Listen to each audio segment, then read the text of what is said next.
Hey friends, my name's Ciotti, and of course I forgot to do something.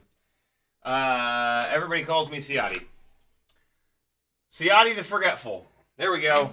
And there we go. Welcome to the show. It is Sunday. Let's do some shit today. Together while learning and hanging out and having fun. That was a gig from this morning. And it was great. Greatest group of people ever, man. Every single Pride event. It's just about love, man. I know that's like the most cliche thing ever, but it really is. It's just a whole bunch of people getting together and celebrating life in a very cool way. And yeah, I love it. And it's awesome. And I'm super lucky to get to be involved in it. So yeah, that was way fun. What's happening, Chad?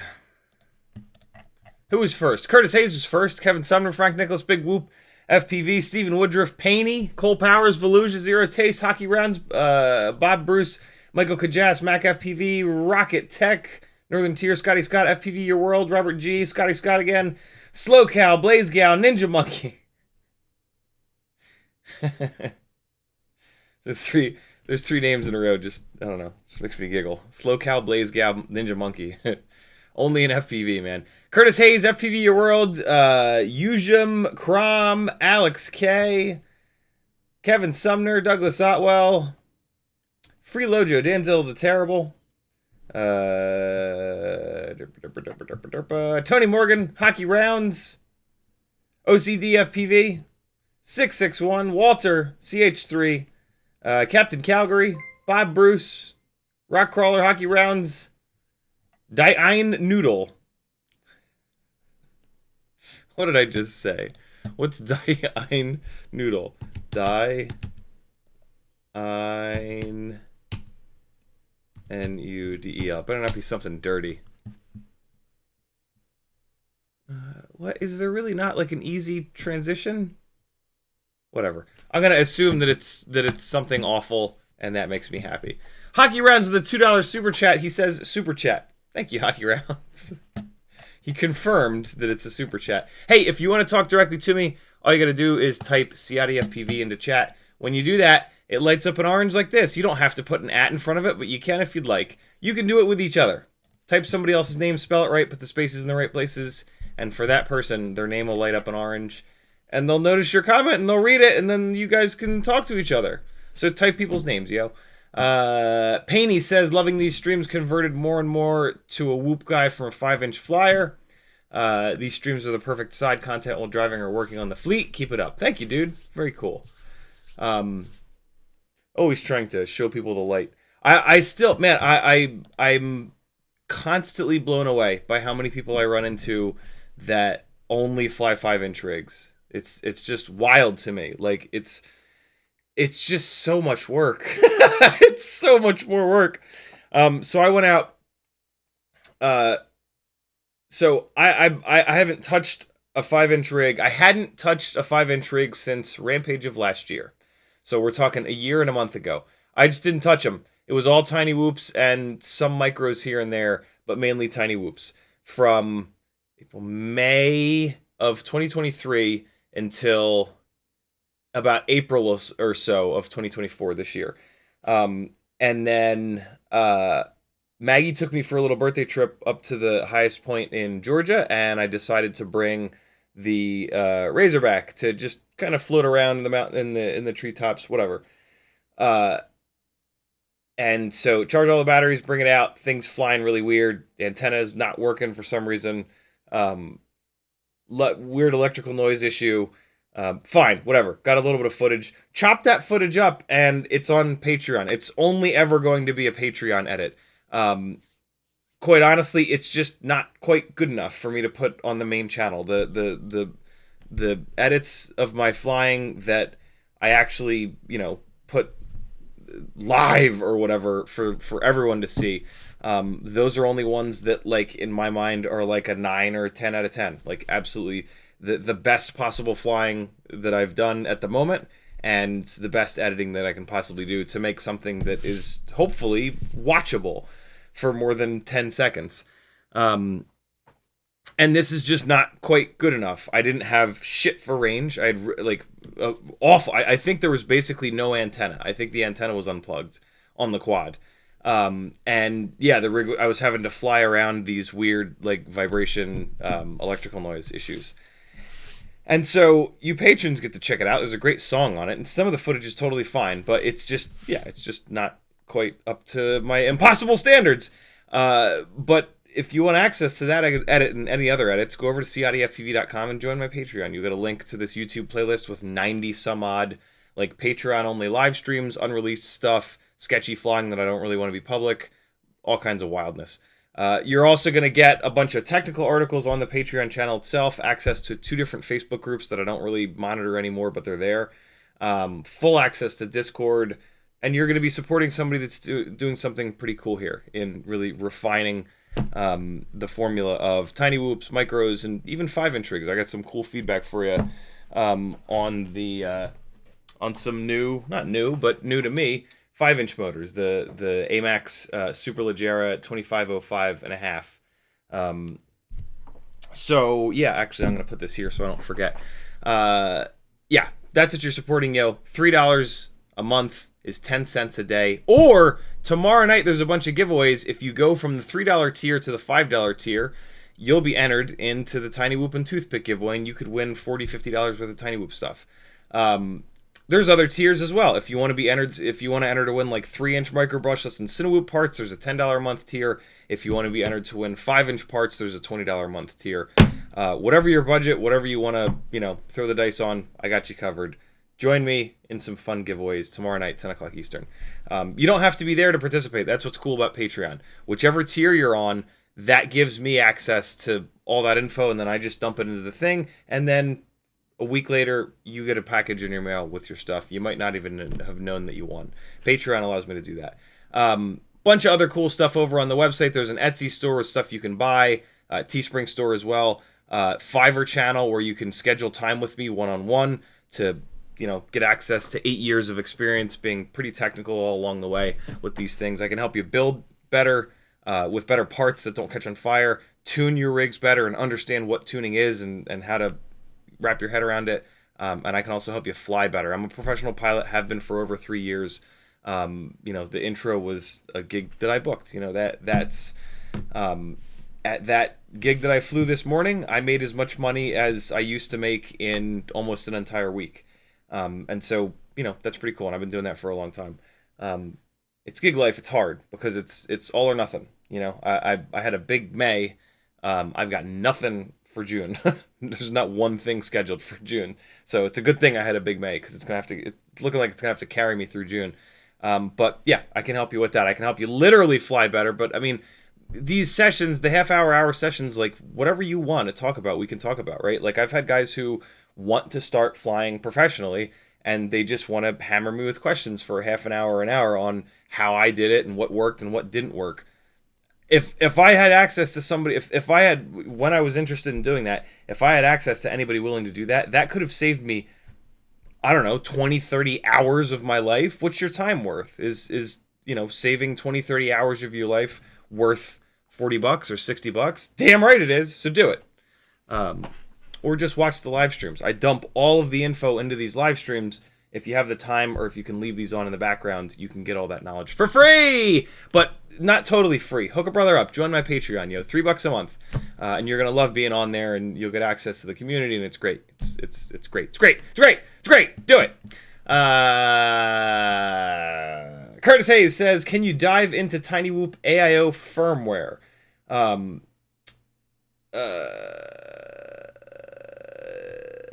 Do they all run Bluejay and are impacted by the bug Kevin brought up in Discord? All right, so AIO, when you say AIO firmware, that could mean either Betaflight or BL Heli. Curtis, did you maybe mean ESC firmware? Because then you asked about ESC stuff.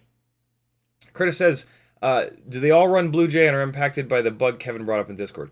Kevin Sumner and Alien over on our Discord and I were recently having a conversation surrounding.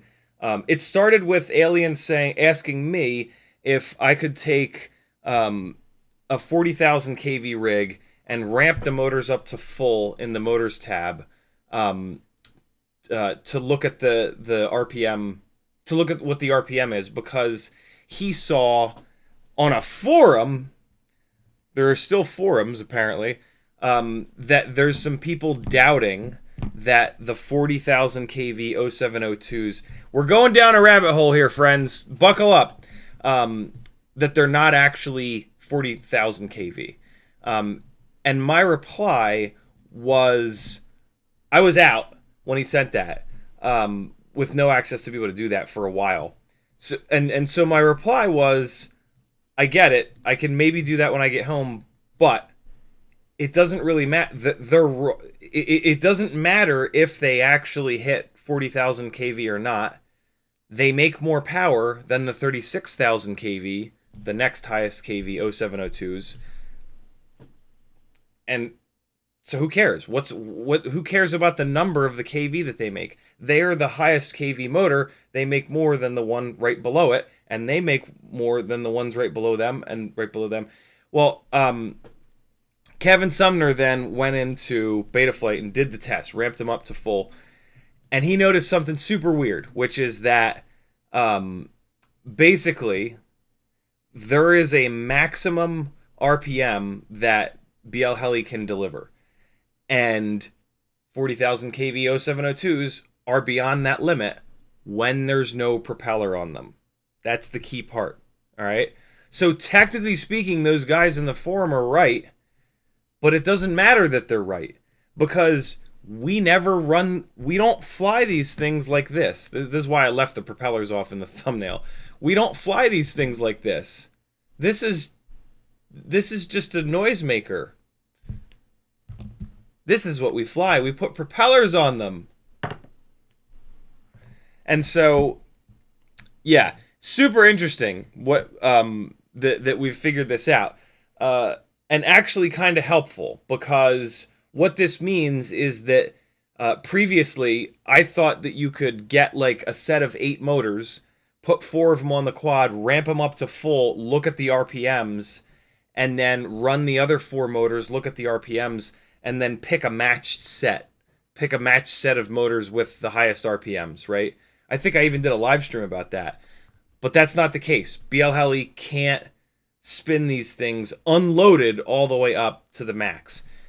You could do that test. I don't remember how I did it on the live stream. Hopefully on the live stream I did it with propellers on. So you could do that test with propellers on, and it would be a totally valid test. It wouldn't be a perfect 1-to-1 test, because when you spin these motors up with the propellers on and you're holding them, they're doing more work than they normally do. Once these things are up in the air, when you go full throttle, it starts charging forward, and then it gets a bunch of incoming air. And it's way easier for these things to do their job when they have some incoming air. And the longer you hold full throttle, the faster the incoming air is coming in, right? Ethan Bayer, Micromotor Test Lab. he worked with I think it was Jesse from Tiny Whoop on these 0702s from a long time ago, and so all of the thrust stand stuff is called static. It's a static test, right? The quad, the motor, the propeller are being held and they can't go anywhere. And so they have to take all of this not moving air and do a ton of work to accelerate it into the motor. So all of these static bench tests, they really stress the motor out. And what they found is that with 702s, if you go from like 28 to 30,000, there's barely any increase in thrust. And then once you go to like 32, 34, 36, 40, it just doesn't make more thrust. That's a static test.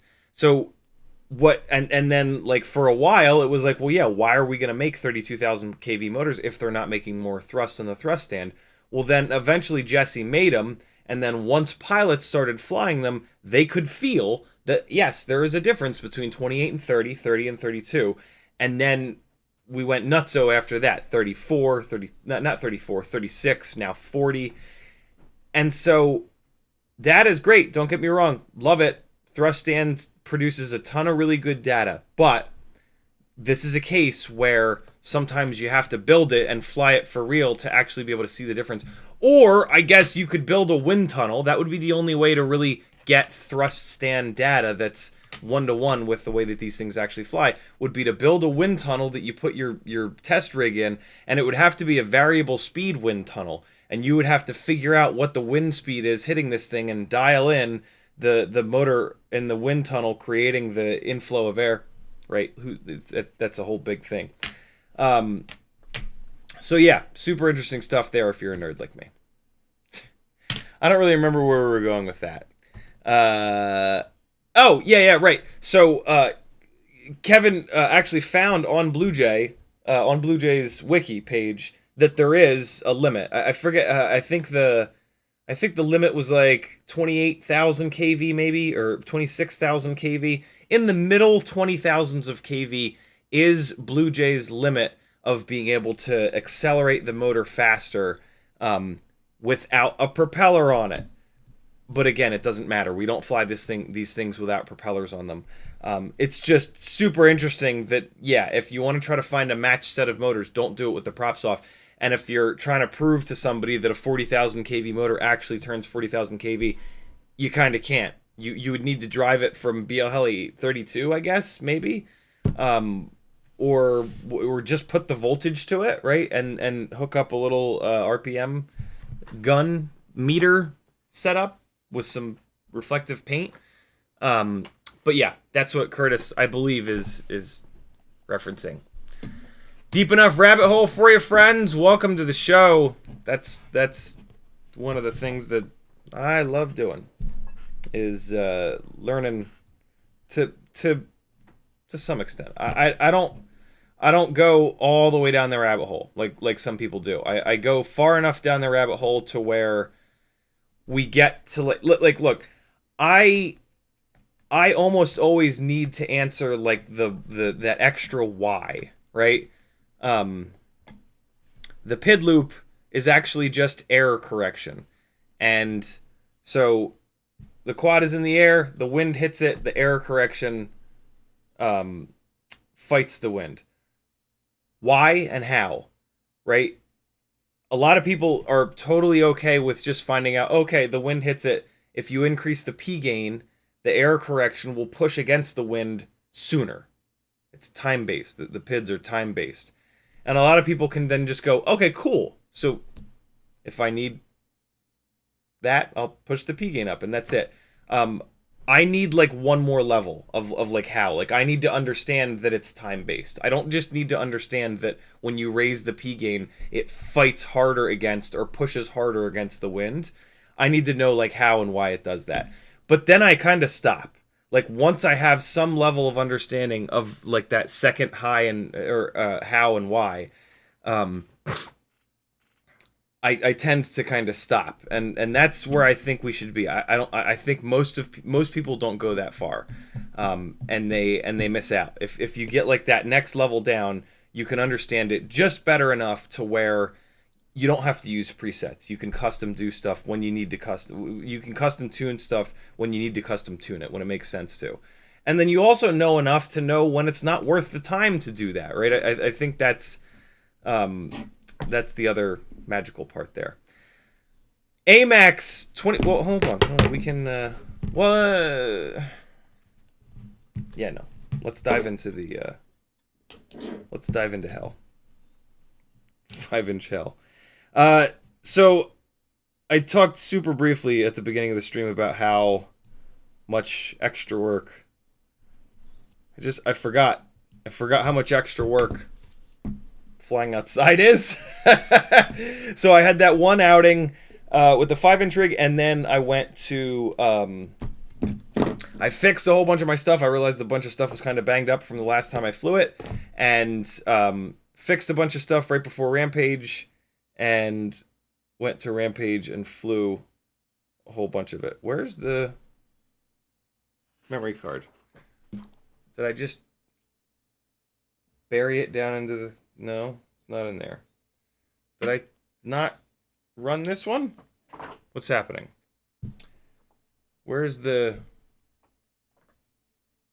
Where am I? What's happening?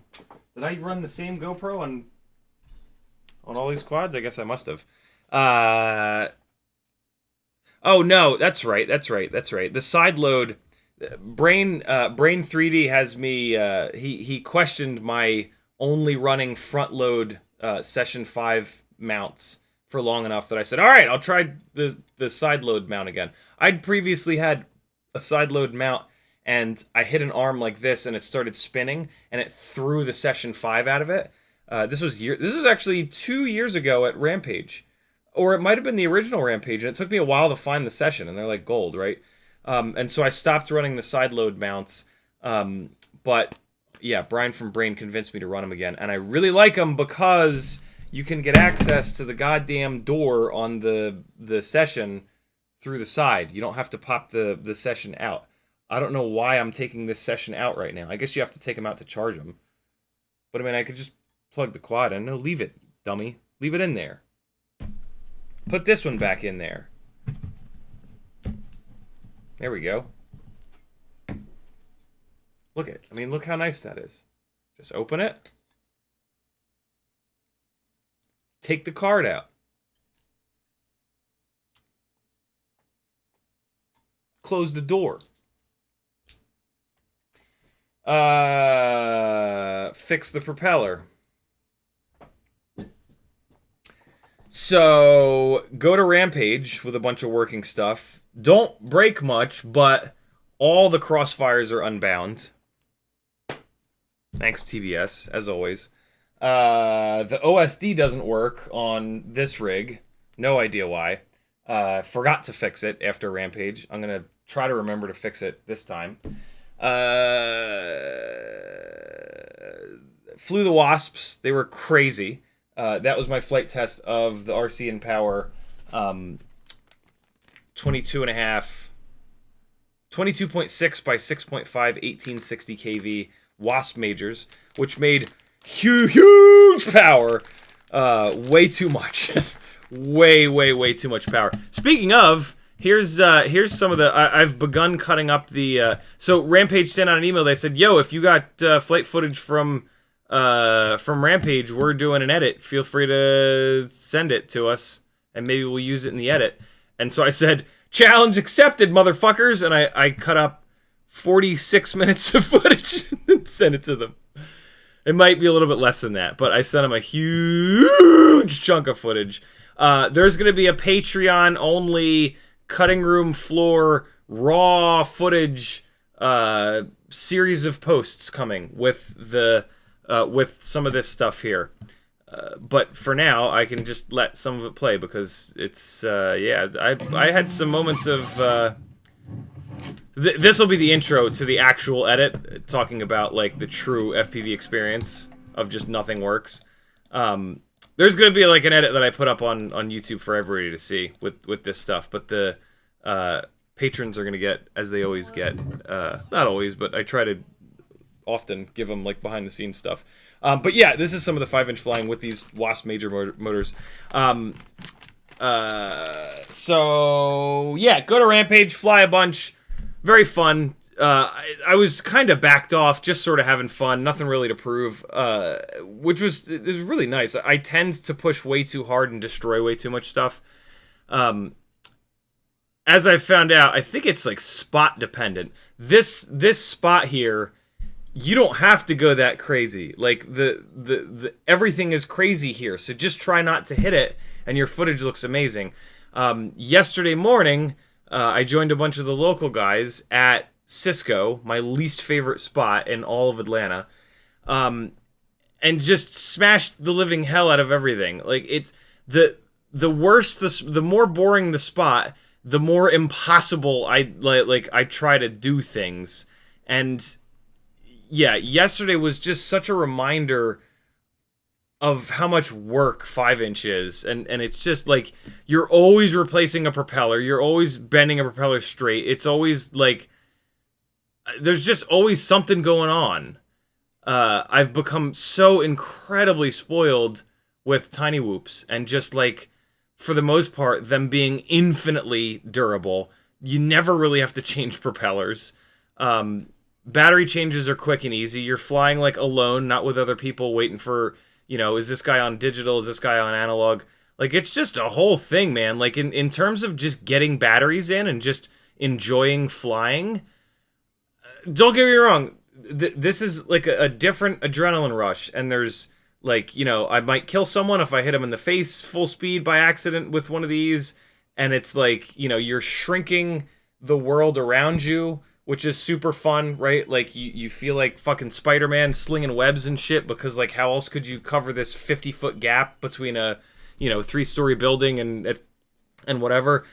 But, like, what's funny about tiny whoops is that they, like, 5-inch and shit, it shrinks the world.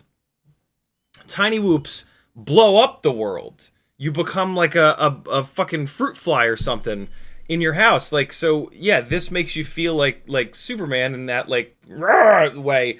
Tiny whoops make you feel like a little buzzy insect, which is, I don't know, just as kind of amazing, I think. Just in a different way. But yeah, it struck me yesterday morning, like it's so much work. It's so much work to fly big sketchy spots like this. It's so much more work to fly 5-inch rigs.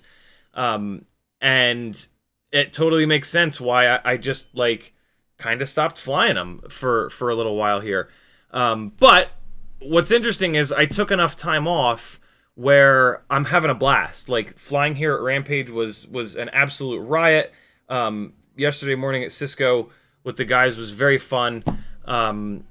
So yeah, I'm a lucky dude. Expect more 5-inch flight footage in you know, this year, next year, whatever. I don't want to just like drop it like I did. It's disgraceful that I just completely didn't fly 5-inch for so long. Like, that's not great. So yeah, I'm not gonna do that again.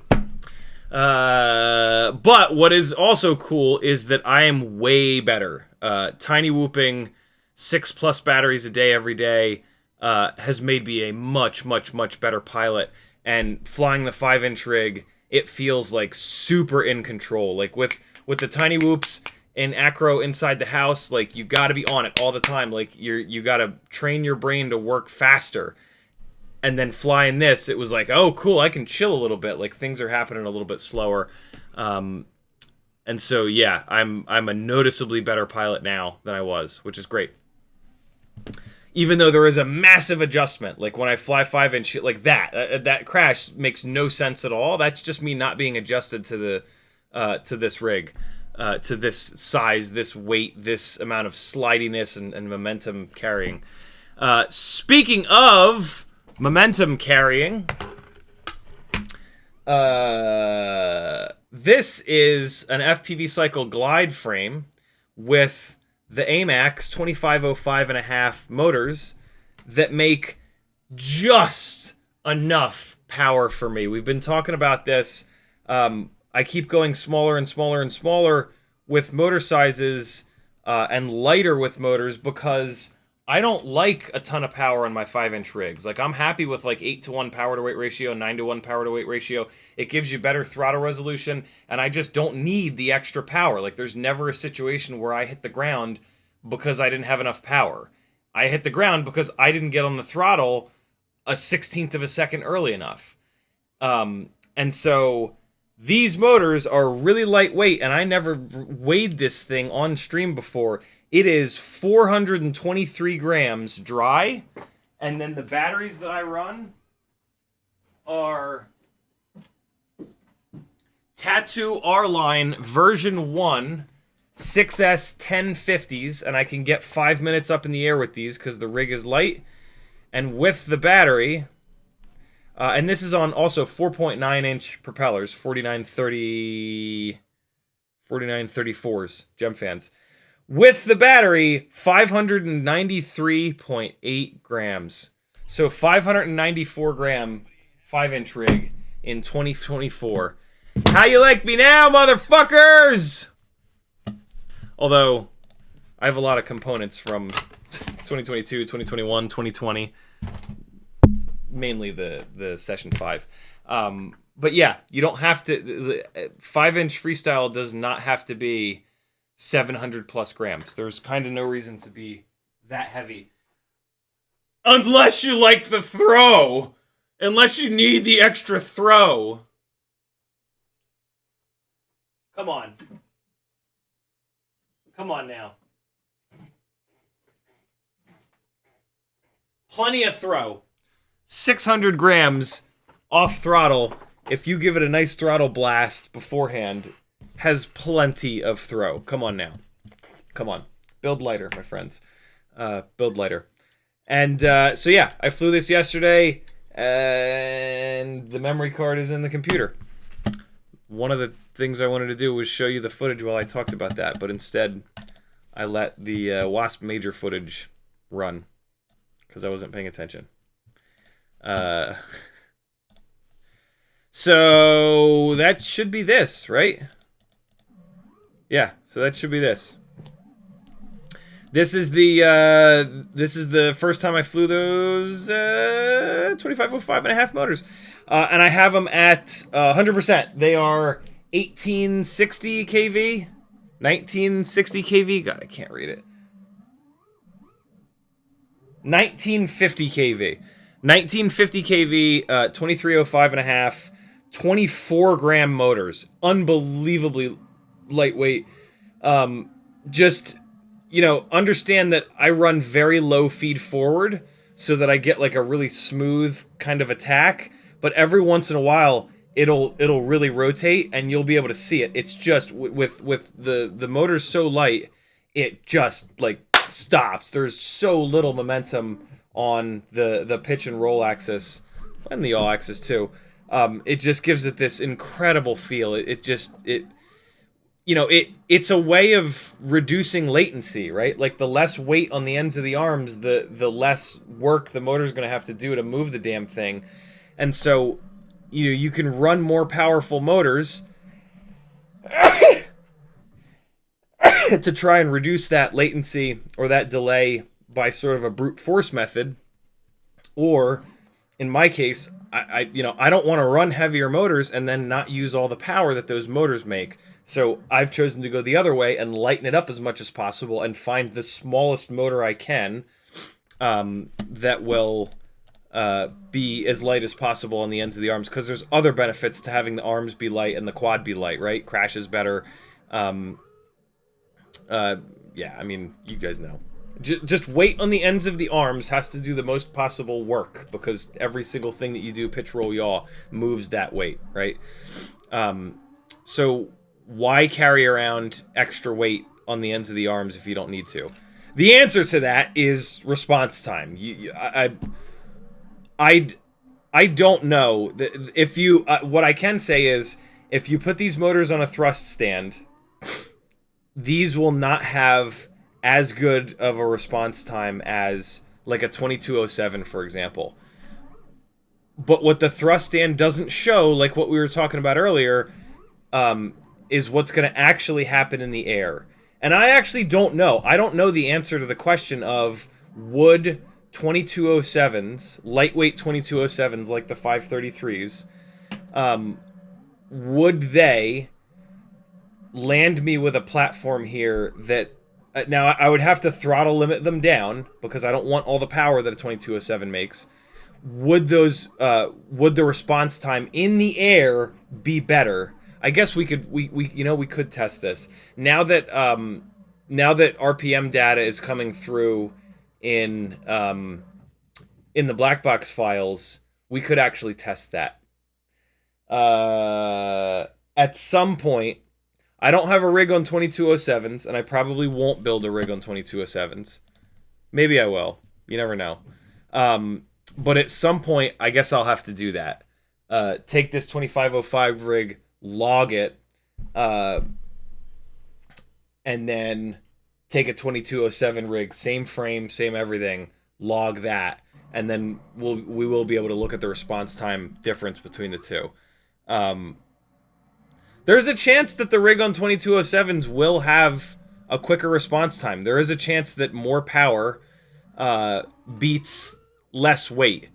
And or 2207 is just the perfectly optimized motor size. But I like how this flies. I wouldn't necessarily want to add weight to this rig. It wouldn't be that much weight, but yeah, I don't know. Anybody still follow me? I'm pretty deep in the weeds again. We're going all the way in there today. If you don't understand this, watch this again in a month or two, or just watch it again in a week. Each time you listen to this, you'll pick up a little bit more of it, and eventually you'll be able to follow me through that whole down that rabbit hole that we just went. I really like the motors. I really like having a motor that I can run at 100%. It's been the F40 Pro 4s are still my favorite motor. I think they're the best, maybe the best middle ground. Unfortunately, they're discontinued everywhere other than T-Motor's website. But they're a 28 mid to high 28 gram 2306. They're like the lightest weight 2306 that doesn't cost $30. But they're hard to get now. You can only get them from T-Motor's website, which is annoying. And I don't even know. I have a funny feeling that if you try to order them from T-Motor's website, it'll show out of stock. I'm not really sure about that, but yeah. So it's nice. One of the reasons why I really wanted to try these motors. See how it just slid into the wall there? That's me having a hard time adjusting to 5-inch. That momentum. The tiny whoops have spoiled me on a lack of momentum like that when you change directions. Yeah, I wanted to have a motor that I could recommend to you guys that's not discontinued, right? So yeah, if you guys want or looking to build a 5-inch rig, this is the formula in my opinion. FPV Cycle Glide 1, the old school one. Yeah, 2305 and a halves from AMAX, 6S, whatever stack you want, and away you go. Session 5. They're finally coming down in price on eBay. Tattoo R-Line version 1, 6S 1050s. Free Lojo dropping the CiottiFPV.com link. Thank you, dude. Rockcrawler says, hey, I'm way behind on chat. Here we go. That's not what he said. That's what I'm saying. He just said, hey. Hockey Rounds, thanks again for the $2 super chat. Denzel the Terrible says, Google Translate from German, the one noodle. Nice. Denzel also says, what is that big Ciotti red and white pill sign on the top shelf? That was sent to me by Brain 3D. They are doing lasers.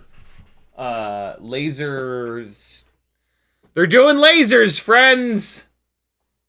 They're doing laser cutting. And yeah, Brian sent me that, and it's awesome. For some reason, it's like weirdly in shade. Last live stream, it was like lit up nice and bright. Where's this shade coming from? Oh, it's coming from this lamp down here. Well, what the hell? Hold on. It looks terrible like that. That'll help. That'll help. That'll help. That should be a little bit better. No, it's still kind of there. I gotta get the, oh yeah, that definitely helped. That definitely helped. I don't know if that's where it's gonna stay. It's probably not where it's gonna stay, especially with it. Maybe, although maybe I can just bump it up. Maybe I put it here, right? That'll get it out of the shadows. But I fucking hate to put a hole in this red wall. So yeah, maybe I put it there, right? That gets it out of those shadows, doesn't it? Not quite, almost. I don't know. I'll figure it out. But yeah, massive thank you to Brain3D for sending that. It's so fucking cool. Move this back a little bit. That'll not help at all. Okay. Yeah, he also sent me this, which is just insane. There's a piece of artwork that somebody made of me many, many years ago that he burned onto wood. Look at that, yo. So cool. Cool stuff, man. Affiliate link to Hey, tons of affiliate links over on my website, CiottiFPV.com. Use them before you order stuff. Replace your bookmarks with my affiliate links, then you don't have to worry about it. It's free money, yo. I have an affiliate link on to Brain3D over on my website. Click it, or else I'll die. Denzel, Captain Calgary says Flylens 85 has 1003 motors. Would 1203s be too much for the props and AIO? I can't possibly imagine it. We're running 5 amp Tiny Whoop AIOs on 33,000 kV 802s with 1.6 inch props. 1002s. Yeah.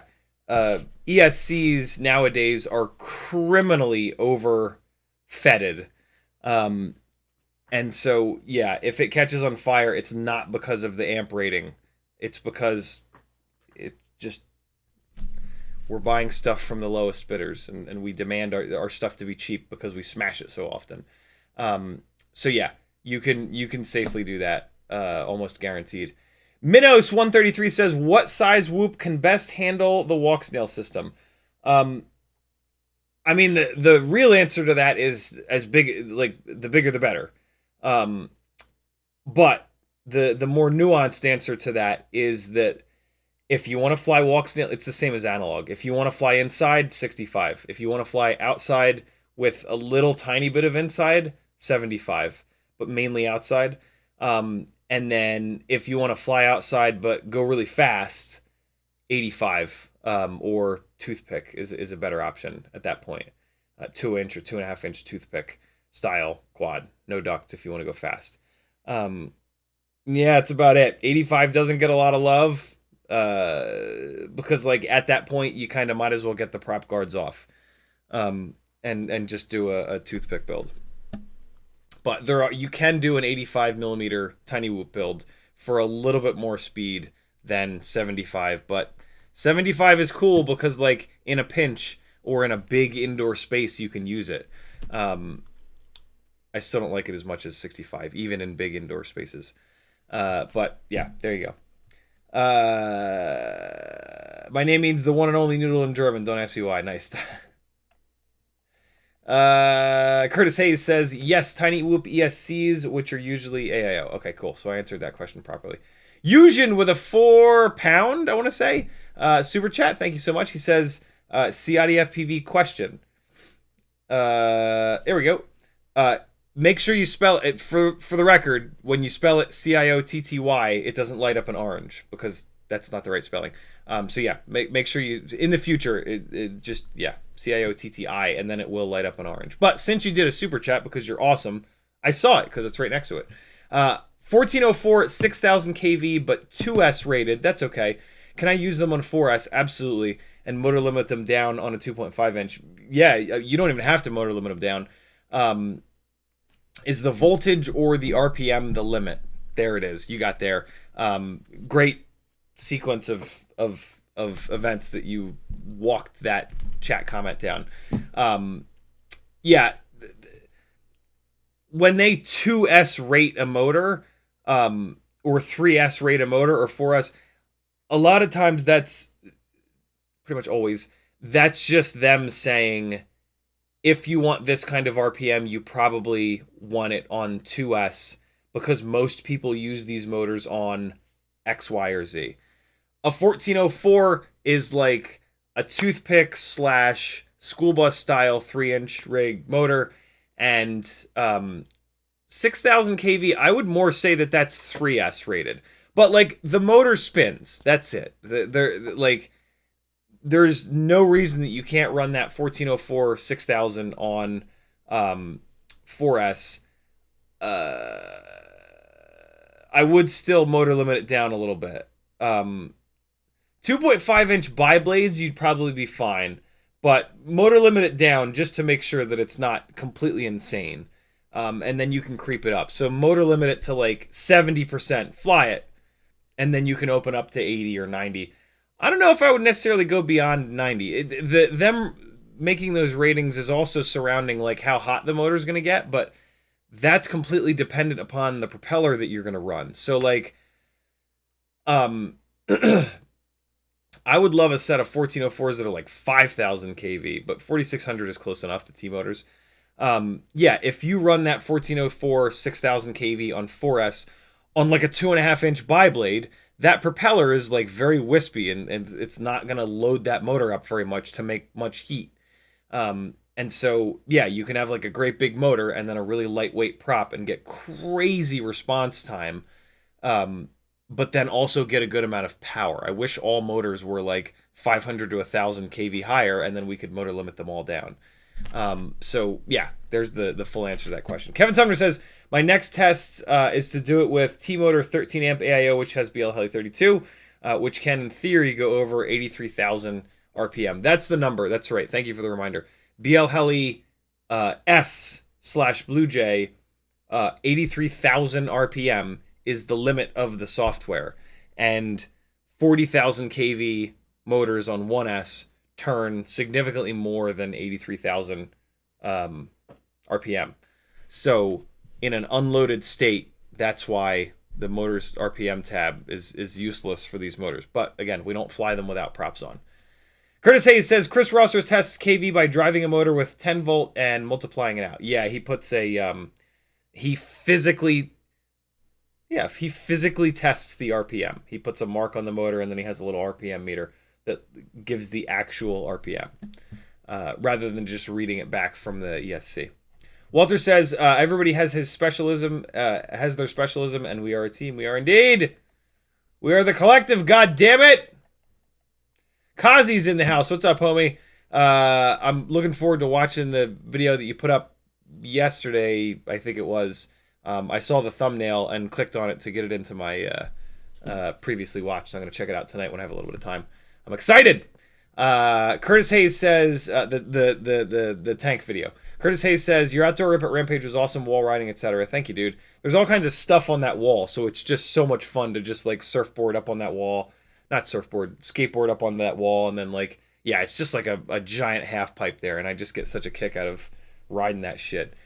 P. Richard Scott's in the house as well. What's up, homie? Zero Taste FPV says, I'm late to the stream, watching the non-live part on 2x speed. I was the guy who asked you about the forum stuff. There we go. Very cool, Zero Taste. Zero Taste, you have a completely different name over on Discord, don't you? P. Richard Scott says, about to get this fund paid off. See PayPal. Oh, shit! P. Richard Scott with a $65 PayPal. Holy hell. He says, motor fund completion. Rad, dude, thank you. They're great. Look at that. You finish up the fund, and you get feedback on them. That's how it works. I wouldn't have told you guys about these motors if I didn't know that Patrick was going to do that. There it is. Thank you, brother. I hope I did that math right. I'm just assuming. Thank you so much, homie. Next fund is what? What are we testing next, friends? Let me know. Is it the 533 motors? Is that the logical next test? Man, that would be kind of nice. So this is the lightest weight 2207 that there is. I've got the lightest weight motors on here with these AMAX 2305.5 1950s. I've got the lightest motor in here that I can stand. And then I've got another rig with the 2306s. So we can test 2305.5 versus 2306 versus 2207. I will motor limit the motors down to the point where I like them, like roughly the same power between all three builds. And then I can log all three of them, and we can look at the actual response time. And we can see in the air, not on the thrust stand, where do you get the best response time? The lightest possible motor that you can run at 100%, somewhere in the middle with the F40 Pro 4s, 2306s, or mega powerful motor that's heavier than the other three. But still, you know, this is me testing like the lightest weight motors in each one of these like steps up in each one of these motor sizes, which is what makes the thought of this test like pretty exciting in my pants. I'm very aroused.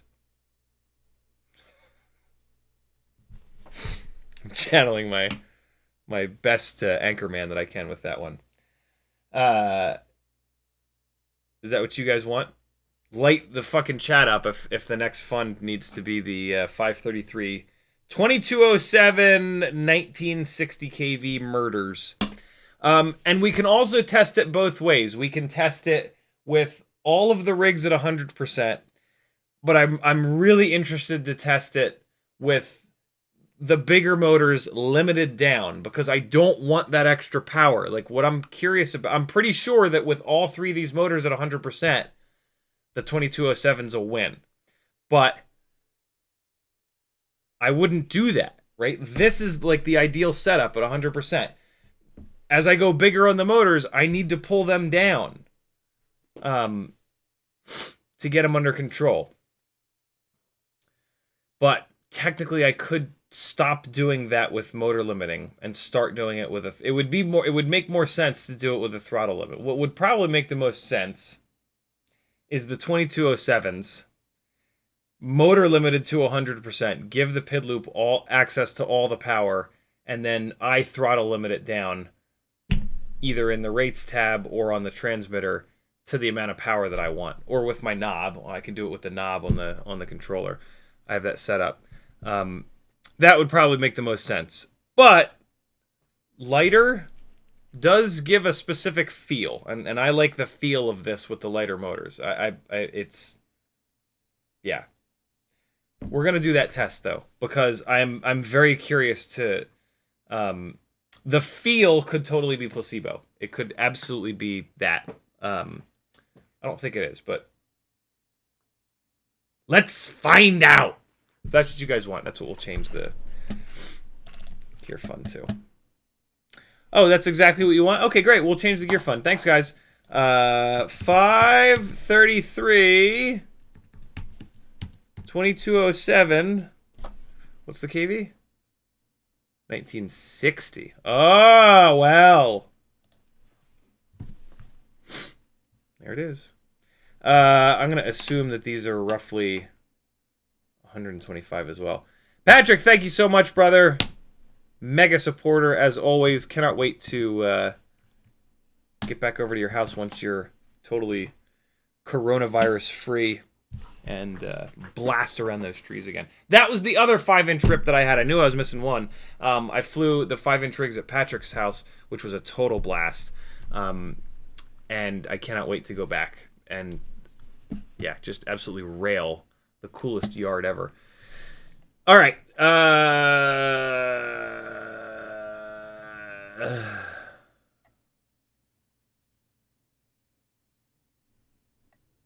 There we go.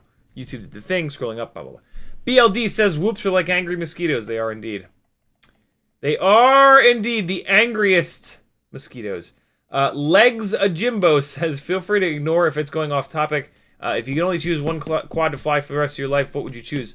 65mm tiny whoop, I think, because you can fly inside. And there's probably going to be a point where flying drones outside is not allowed. I hate to be the bearer of bad news, but, like, can you not fucking see the writing on the wall? Yeah, it's super sad, but it has to be a 65 mil tiny whoop. It just does. It is the most versatile flying aircraft that we've ever had in FPV.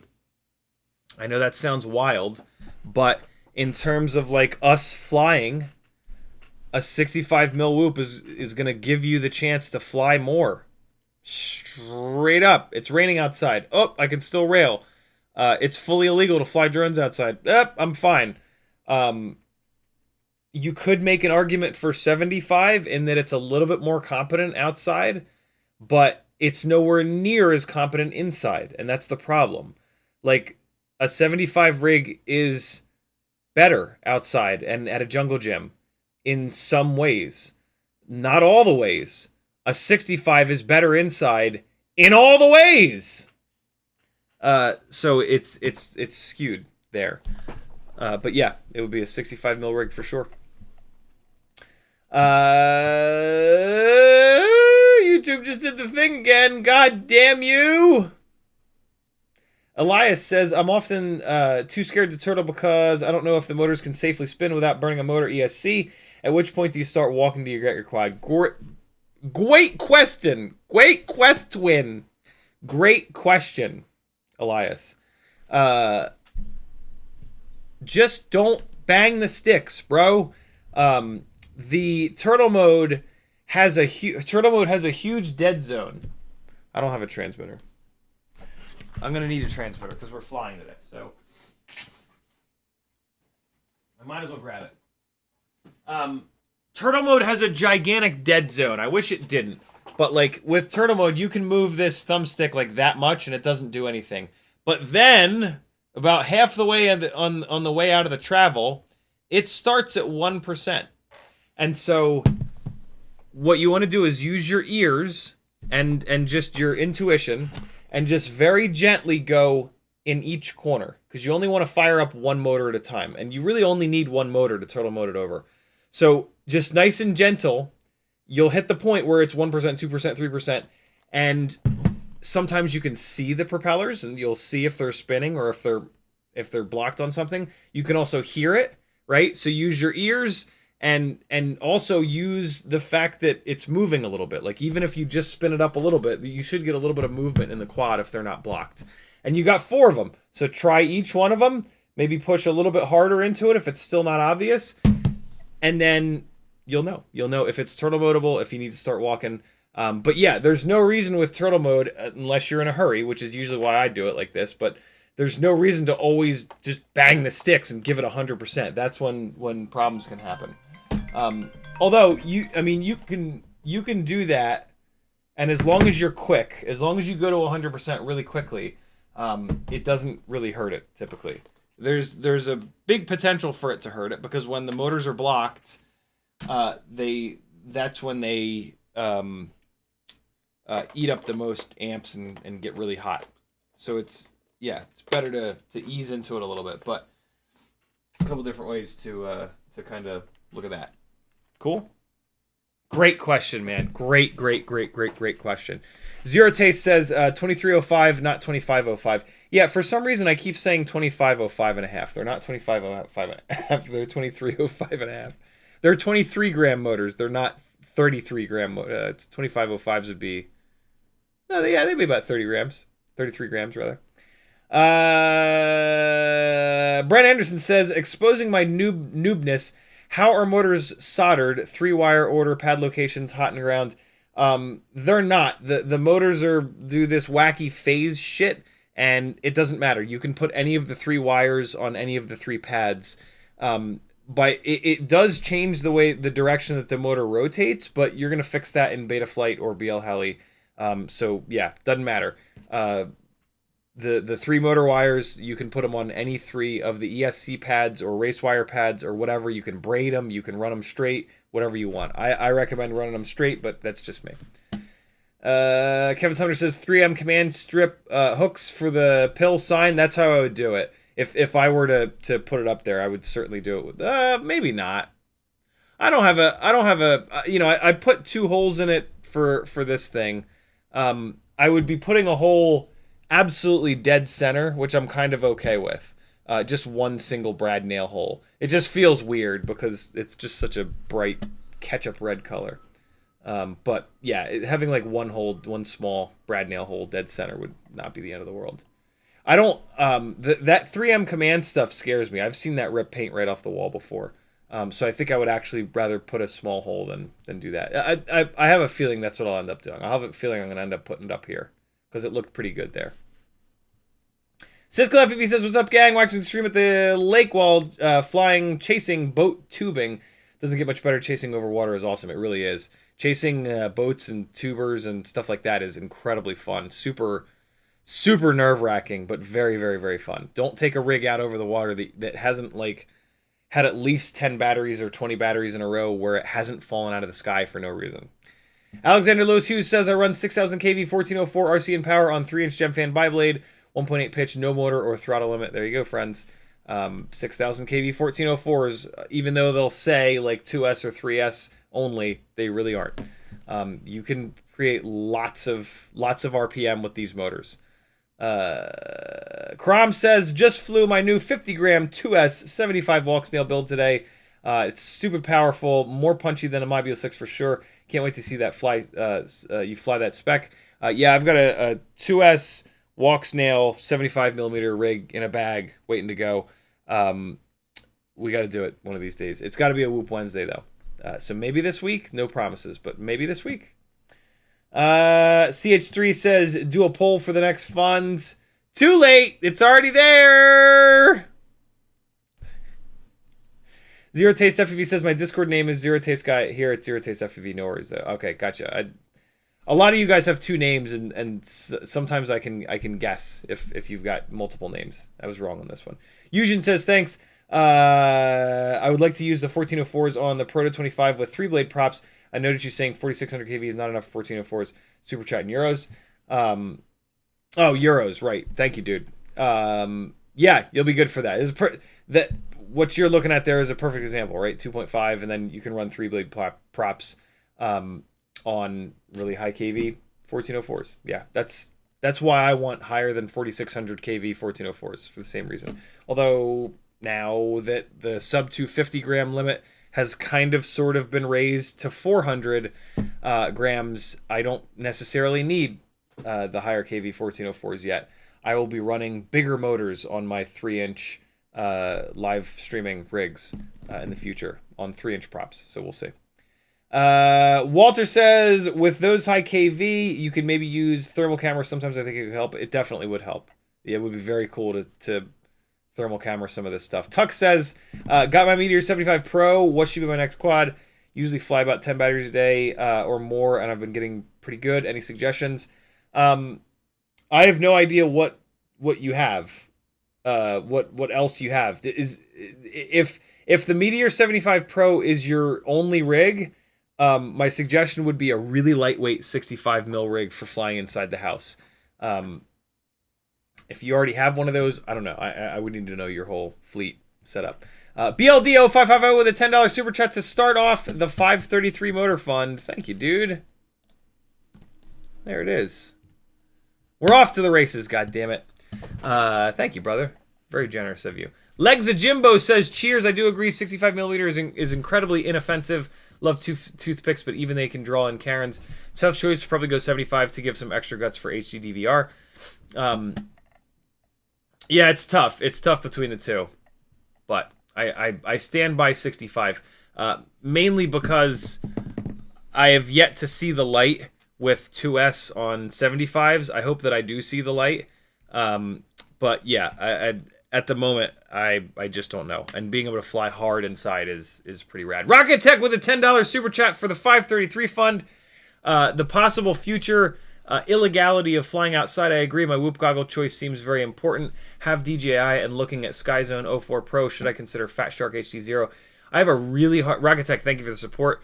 I have a really hard time recommending analog goggles that are not used. You can get used Fat Shark HD3s or HDOs or HDO2s for an awful lot less money than these new goggles, and the resale value will be pretty much the same, right? You buy a used set of Fat Sharks today, you sell it 2 years from now for when an analog goggle comes out that actually is like a lot better. You can sell these Fat Sharks for pretty much exactly what you've bought them for. Versus you buy a brand new set of SkyZone 04 Pros, and when you go to sell them, you're going to get a lot less money than what you paid for them new, right? So I have a really hard time, like I said, recommending anything other than used Fat Sharks. Some of the SkyZones are great goggles, don't get me wrong, and they're probably going to have slightly better DVR. But yeah, I don't know. It's really tough. The HD0 goggles have the best DVR, but they seem to not have the best signal strength with rapid fire, which is kind of weird, and I still do need to test. I don't know. There's some gray area in there.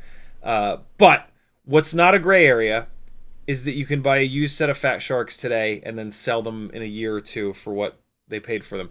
At some point, the ultimate goggle will come out that, like, for you, like a Walksnail goggle that you can also run analog on if you're a Walksnail fan. We already have an HD0 goggle that you can run analog on. So if you're an HD0 person, you already have the perfect goggle.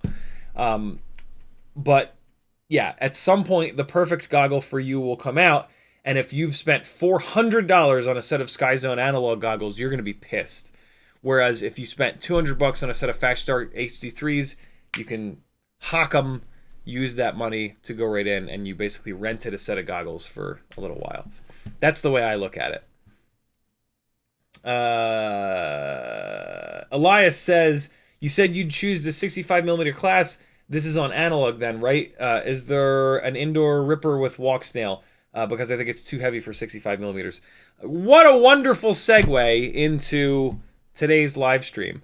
I've spent an awful lot of time building Walksnail tiny whoops over the last 6 months, let's say. And I've learned a lot. There's been ups, there's been downs.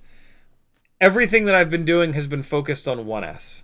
And so the last little bit of testing is going to be on 2S. And we're going to get there. But here's what I can tell you.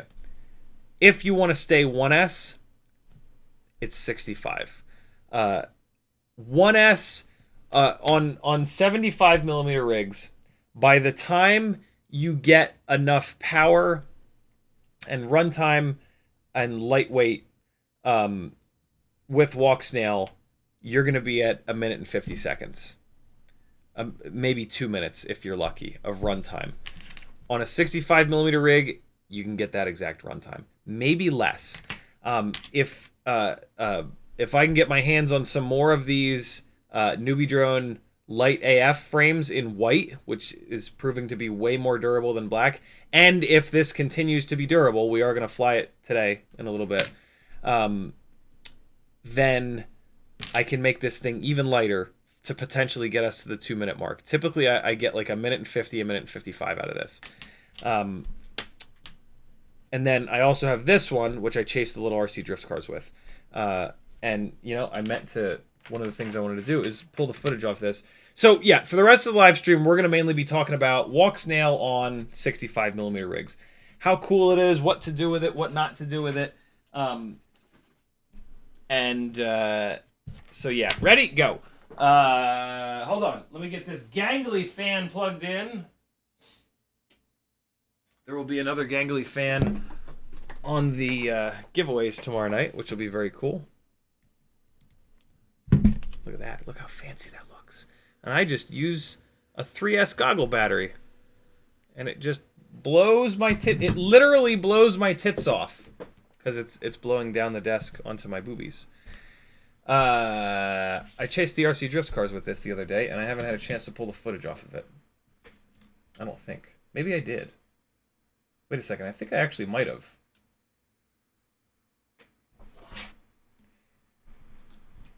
Gangly man loses mind live on stream.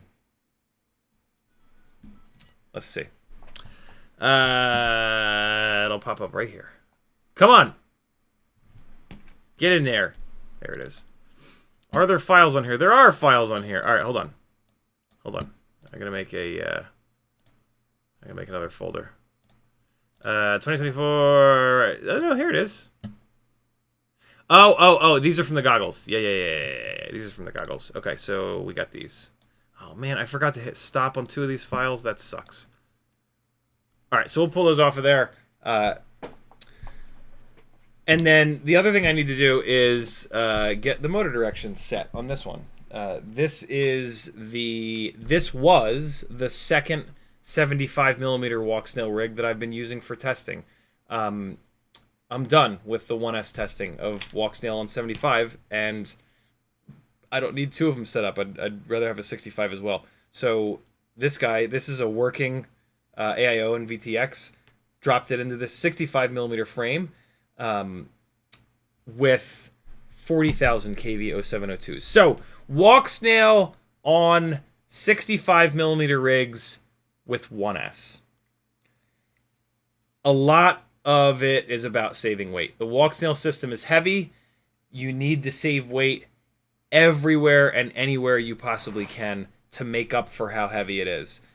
Luckily, we've got extremely high kV, extremely efficient 0702s, and they just kick ass.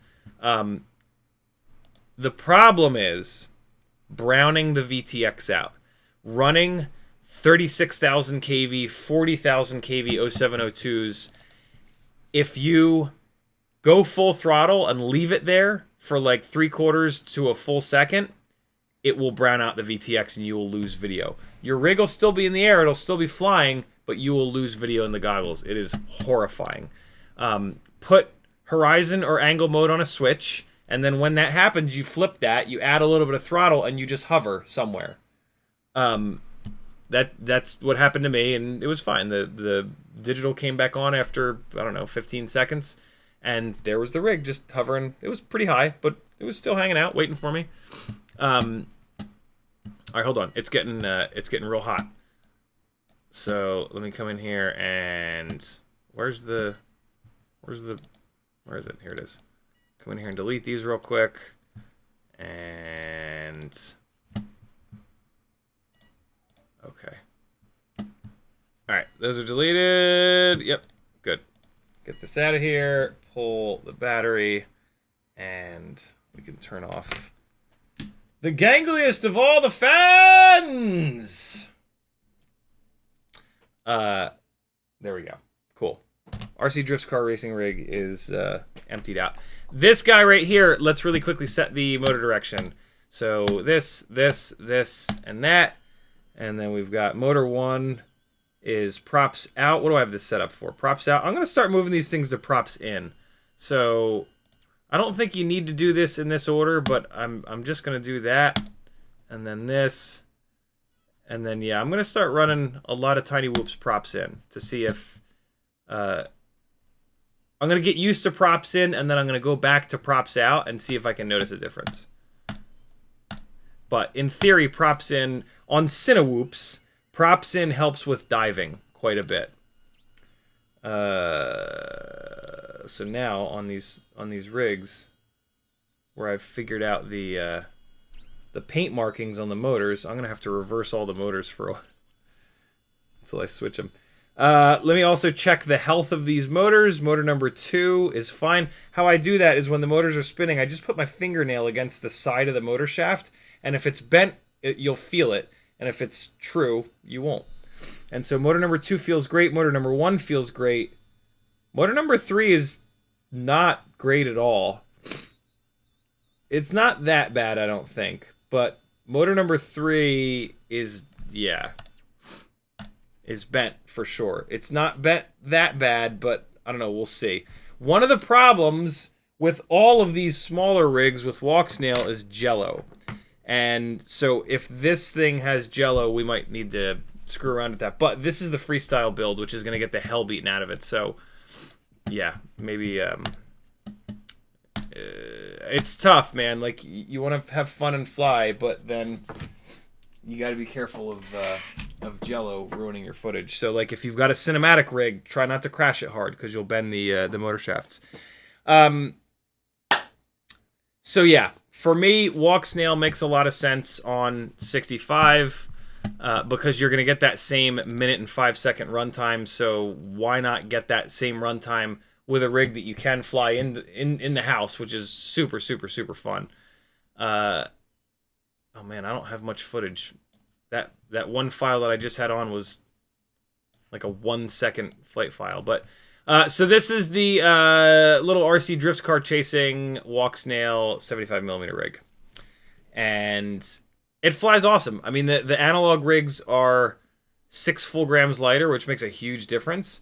But the footage out of this is just insane, and it's in 60 frames per second because this is the footage off the camera, off the DVR, off the VTX, and so you can slow this down to half speed and not lose 30 frames a second, which is just insane. This is 1080, 60 frame per second footage from a video system that weighs 6 grams and transmits that signal to the fucking moon. So yeah, technological insanity. But yeah, all right. What? So these are 10,000 kV motors. So I'm certainly going to be putting tri-blades. Yeah, I'm sorry, Jesus, bi-blades on. Where's the thing with the things? Here's the thing with the things. What you cannot expect from a Walksnail 65mm rig is full tilt, pants on fire, raging boner freestyle, hardcore freestyle inside the house. It's just too heavy. We're gonna do that in a minute, and you're gonna get to see. You know, I've spent a decent amount of time trying to figure out how to fly this heavy of a rig freestyle inside the house. The other issue is the latency. I can absolutely tell a difference in latency between analog and Walksnail. I think that has a lot to do with how just quickly things happen when you're flying inside the house. Like, your pacing has to really speed up. And so, you know, much like how racers are really good at being able to tell latency, but freestyle pilots are not, flying tiny whoop freestyle inside the house is kind of like racing, in that things are happening really, really, really fast and just constantly. So, yeah.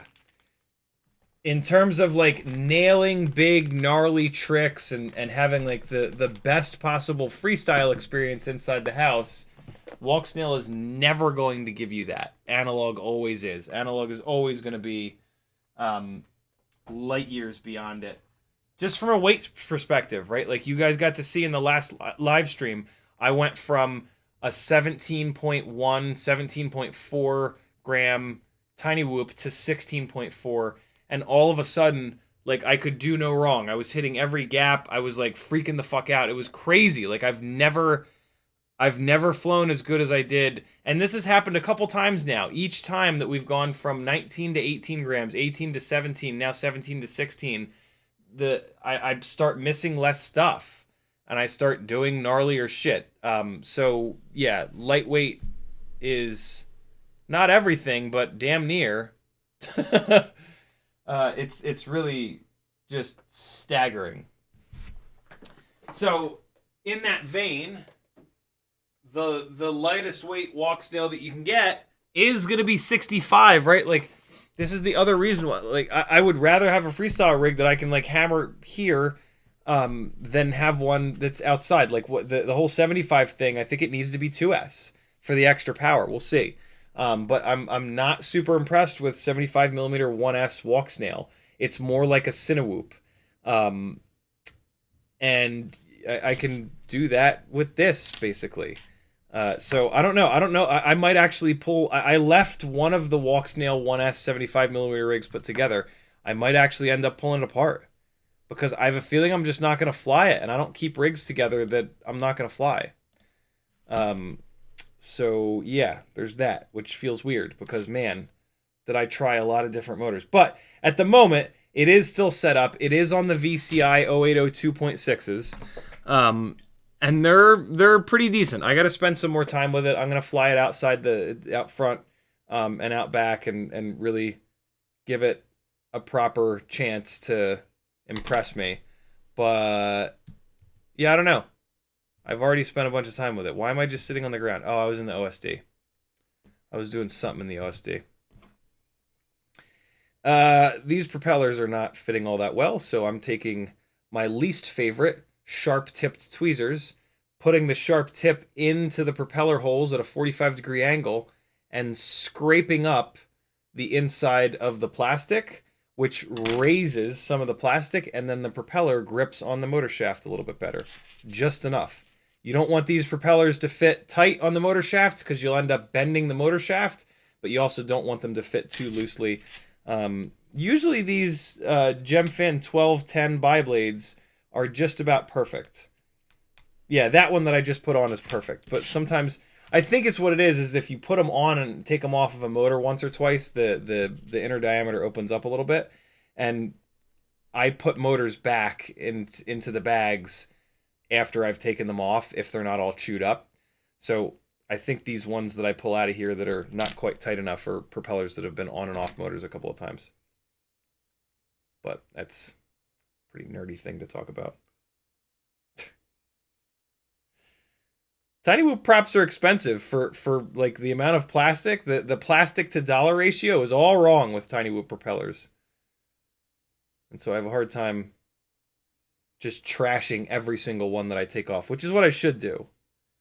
It's what we all should do. Propellers are pretty cheap, but they're not nothing, you know? Props in, props in, props in, props in. I chose to put this on a on the Walksnail, no, on the Mobula 6 2024 frame, because it's I think that it's going to be a more durable frame, and this thing is heavy. I don't know if that was the right call, but I'm curious about how this frame will do compared to my typical first choice in 65mm frame, which is the Cockroach V3. But what I'm really looking forward to doing is putting this into a light AF frame. But I don't have an extra light AF frame at the moment. So I'm going to have to wait for that, but that's okay. It's worth waiting for. All right, so this thing is good to go. We should fly it on this stream. I should do the 6 batteries on these Walksnail rigs. It would kind of be insane not to. So let me plug in the HD60S Plus. That's going to make my computer start randomly freezing for no reason, which is kind of annoying, but whatever. I'm actually going to stop. I'm going to start leaving the damn thing out here so that I know to unplug it when I'm done flying so that the computer stops stuttering. Last time I forgot that this is the thing that causes the computer to stutter. And for the next like 4 or 5 live streams, I'm like, "Fuck, the computer's stuttering again. I thought I figured this out." So, all right, here we go. What questions do you guys have on Walksnail and Tiny Whoops? That's that's about all I think I have to say. Arcs UK says Walksnail support told me they were releasing an analog module for the Goggles X. I contacted them as SpeedyB wouldn't work. Very cool. That's what I mean. Like that could be the God goggle for you if you're on Walksnail with all the rest of your stuff. Rocket Tech says I was looking for V2, stumbled on a deal, basically knew Goggles 2 couldn't pass it up. I wish I'd passed it up. Oh wait, no, I'm not tagged in that. Elias says, what about 2S 75mm? Testing soon, maybe this week. Ebod says thoughts on the RCinpower 29,000 kV motors. I haven't tested them, so I have no idea, but I don't think I'm gonna test them.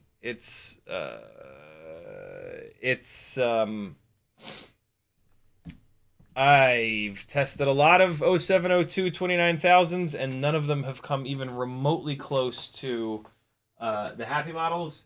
And I'm kind of tired of just testing more and more and more of these damn things for them to get stomped by the Happy models. And I might be putting my foot down and saying, no more! But I'm sure that'll look. My main problem with them is they're not a high enough KV. If they were 31,000 or 30,000 even or 32,000, I'd be all over it and I would totally test them. But at 29,000 KV, yeah, I'm not sure. I'll say this though: if you just wait like a couple of weeks, I'm sure that I will break down and test them at some point. Just being honest. All right, so I'm still chasing drift cars with the little chase rig. I'm gonna power up this, not a chase rig. This is the freestyle build, and we'll see how it flies. Everything is set up from the 75, so I mean it should be fine, but it might not be. I don't know. It might not like the PIDs that I have on there. The PIDs are probably super aggressive that I have on there. I might actually want to back them off right away, but I probably won't. I probably won't, because why do smart things when you can do dumb things? Alright, so hold up. Getting wired in here for you, friends. Alright, let's pause this, and then we're going to go to OBS, and we're going to go here, and I think that was the sound of ELRS connecting, I hope. Yeah, it was. Look at that. And this little guy is going to fly, and it did not just go screaming into hell. There we go.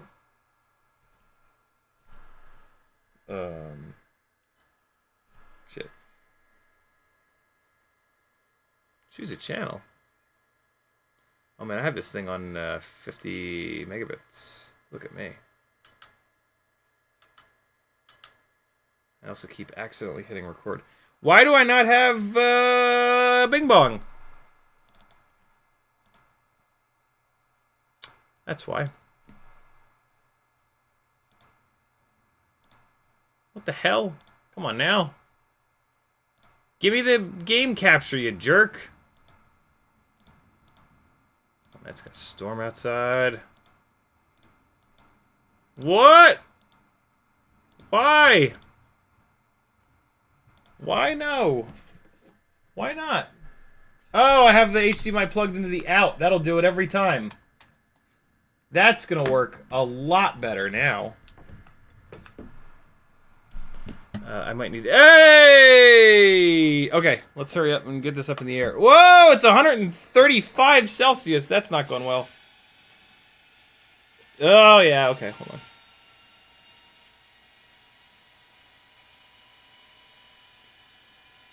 I think it got too hot and shut itself off. There we go. We're good. Okay. Here we go. Oh, God. Stop it. So that is being caused by the this cable between the Walksnail goggles and the thing. Wow, we're gonna look at the PIDs in a second. I think the PIDs are really aggressive. I managed to kill this whole battery though. This is also the battery that I was using on the when I was spinning up the motors and whatnot. But just give this a second, bring it all the way down. One of the ways that I can tell to come home is you do a quick throttle blip and you see if it browns out a little bit. So quick throttle blip. I see we're fine. Oh god. Oh god, why? Oh wow, no, we're fine. You'll see what I mean in a minute. I think the voltage scaling might be wrong on this because usually I start to get brownouts by now. Okay, I don't. Sure. Let's see how low the voltage will go before I start getting garbage in the video feed. So I'm taking it super easy right now, just because like this battery is done anyway. What is happening? Why am I able to run this battery down so low all of a sudden? Usually,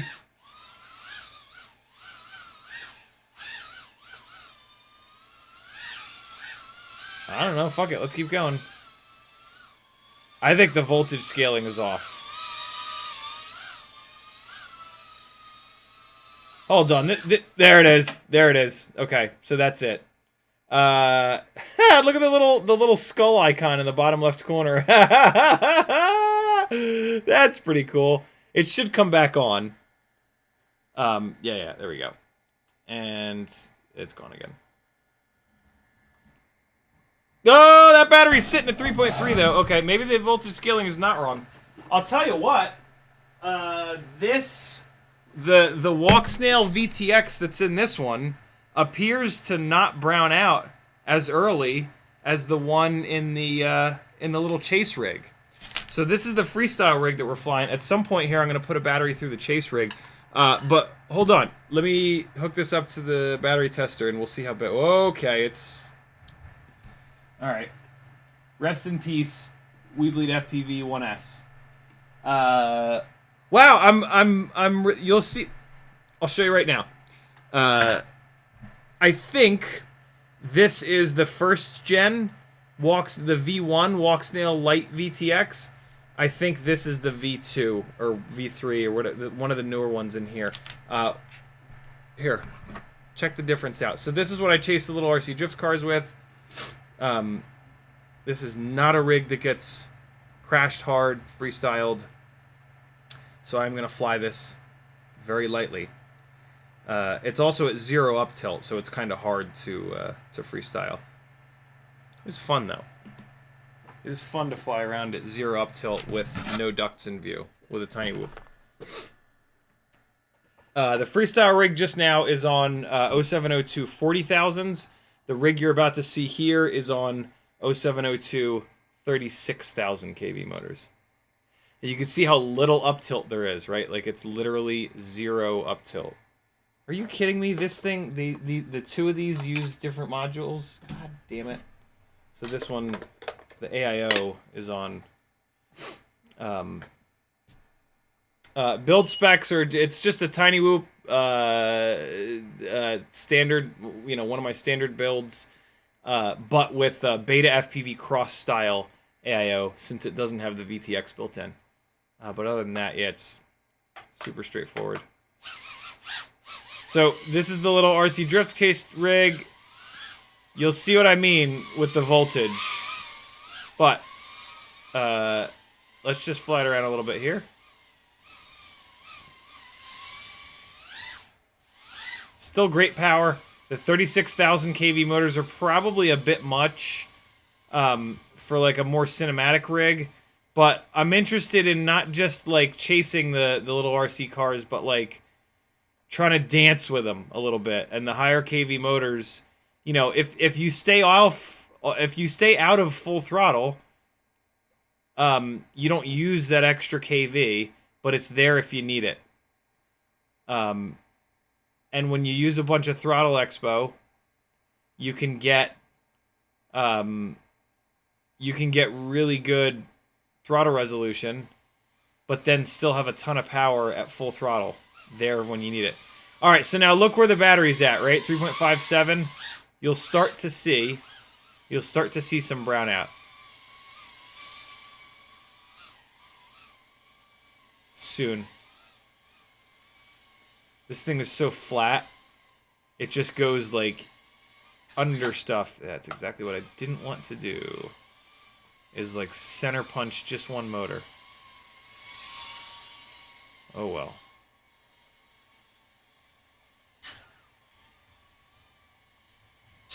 My God, it is so difficult to get under that. All right, ready? Watch. 3.48. You start to see those like lines. There's just some like dirty lines in the video. You'll see it more in a second. Let's let it come down a little bit farther.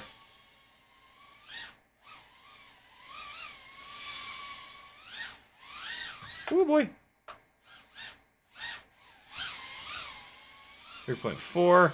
Although, you know, it used to do that when I was running those older batteries, and those have all gone away. Maybe it's just not as bad on these I'm sure it's not as bad on these fresh batteries, but still, I didn't realize it would be this bad. That was one of my main complaints about Walksnail on 65 1S, is that you had to be really careful of browning the, How is this possible?!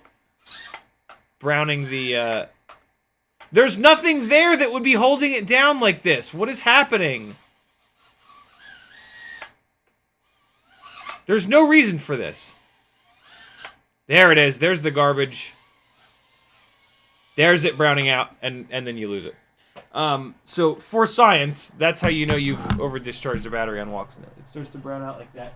And what's cool is if you do throttle blips when you're around 3.5 volts, you'll start to see that, and that's get home, like get it back, fly it back right away.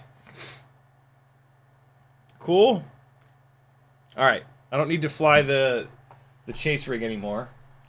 We're gonna go back to the freestyle rig and really just pound on it. That battery, for anybody wondering, is at 3.4 volts per cell. Walksnail pulls the batteries down pretty good. It sags the batteries pretty good. Oh god, I was flying this thing with a screw all the way out of it.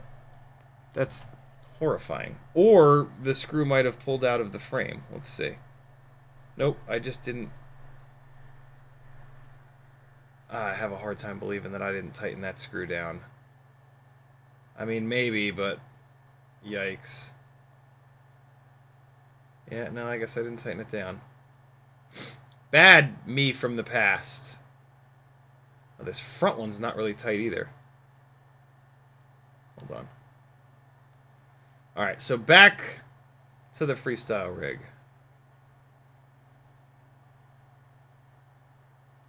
Alright, cool. Freestyle rig, again, is Mobula 6 canopy, Walksnail light system with the heat shield removed, BetaFPV cross-style AIO with no VTX built in, BT 2.0. Whichever frame you want. I'm currently playing around with the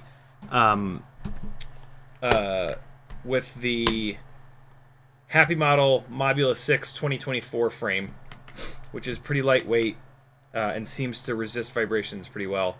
And that's it. Folded cell, 1S BT 2.0 batteries, and away you go. Oh, 40,000 kV 0702 motors with GemFan 1210 biblades.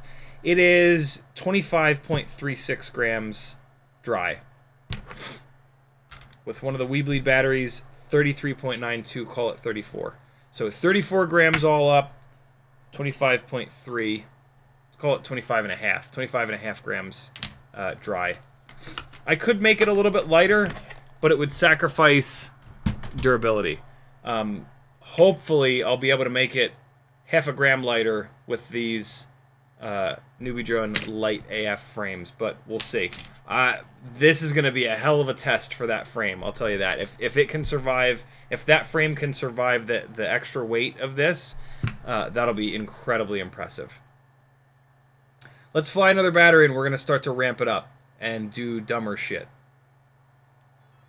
How's that sound?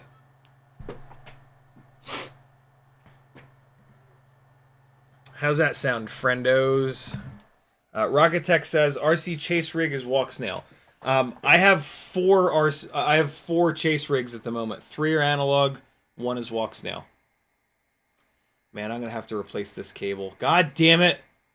This is the 3rd cable that I've tried, and they all have this same goddamn problem, where the USB doesn't fit tight enough.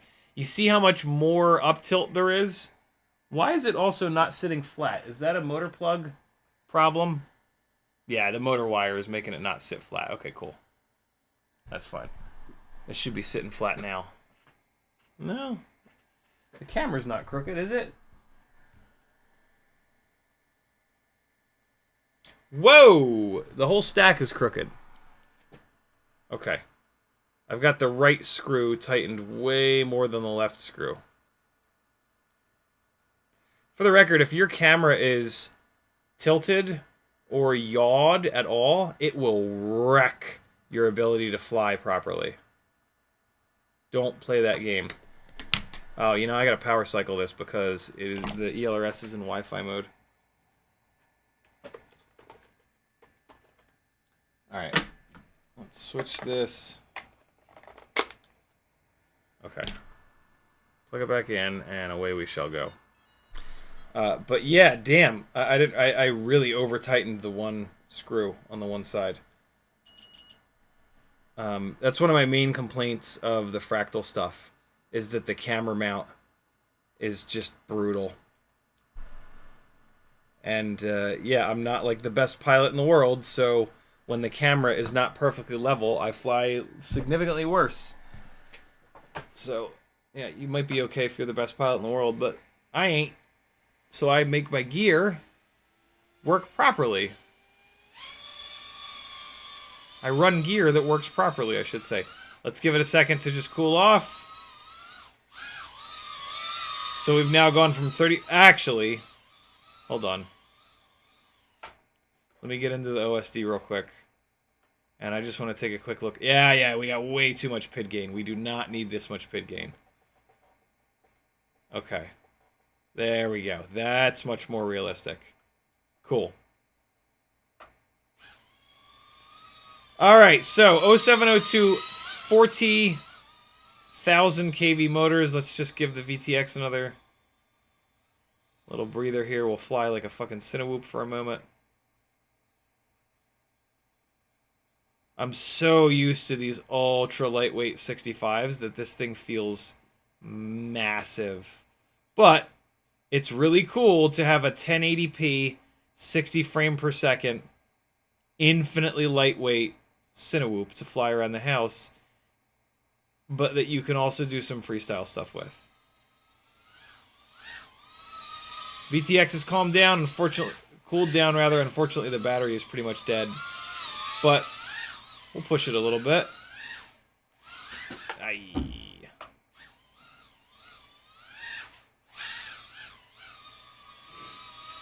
Oy vey! Ugh. I'm very used to the lightweight analog rigs. If I was gonna really make like a good freestyle Walksnail 65 edit, I would need to spend a bunch of time flying this. Runtime is at 1 minute and 30. That's a little low. Let's run another battery where we're not leaving it idle. Walksnail, if you just let the thing sit on the ground, Walksnail will gobble up a decent amount of the battery. It's not as bad as you would think, but it's also not great. Here's a Dogcom battery, actually. Let's see if we can get to the 2 minute range with that. I doubt it. But let's see. High KV does not... Oh, always remember, high KV does not eat batteries unless you use full throttle. Alright? Always keep that in mind. That's something that's like super misunderstood. Come on. Goddamn cable. Alright, here we go. Oh. Whoa, okay. So this BetaFPV AIO is not loving life at the moment. 40,000 kV might be a bit much. Let's try adding a little bit of TPA. Perhaps. Because it's only happening at full throttle. Where the hell is the TPA? Is it in miscellaneous? I think it might be.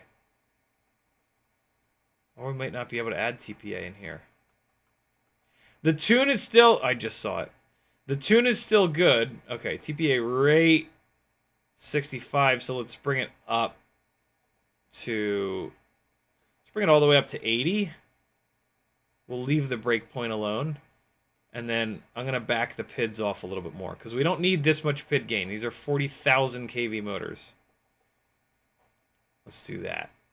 Feed forward should be fine. Everything else should be fine. See if that has any effect. Nope. Nope. Let's do this. Let's motor limit them down. Well, the VTX is awful hot right now. Interesting. I've not run these mega kV motors on this BetaFPV cross-style AIO. Looks like it might be a bit much. We'll jump into ESC configurator in a minute and make sure that I have 0.16 on here.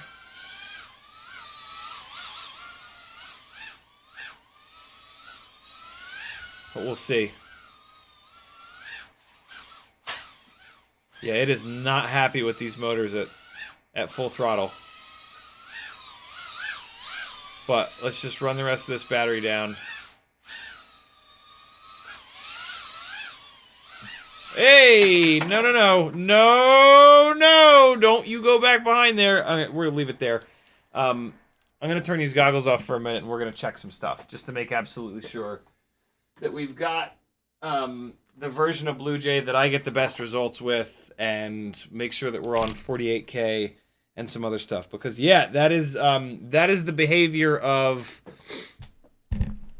I find more often than not... an ESC that just kind of can't keep up. So let's see. Amp BVTHC has only been using high KV motors on the crosses. Yeah, the 36,000s are totally fine on this one. But yeah, maybe I suspect that I have something not optimized on this thing. So let's take a quick look. Plug in here. Let me get ready because it's going to overheat with the quickness. Where is... There it is. All right, so we're going to come here, and I'm going to fire up ESC configurator. That's the first thing that I want to check. And I'm just going to plug in this same battery because I don't think I ran it down all that low. So... connect, and we want to read settings, and what do we got? Yep, just, oh, okay. So it's on Bluejay 0.18 48K. AX5, I believe, is a version of the firmware that we can't get Bluejay 0.16 for. Let's take a look, though. AX. AH, AL. Yep, no AX. Damn it.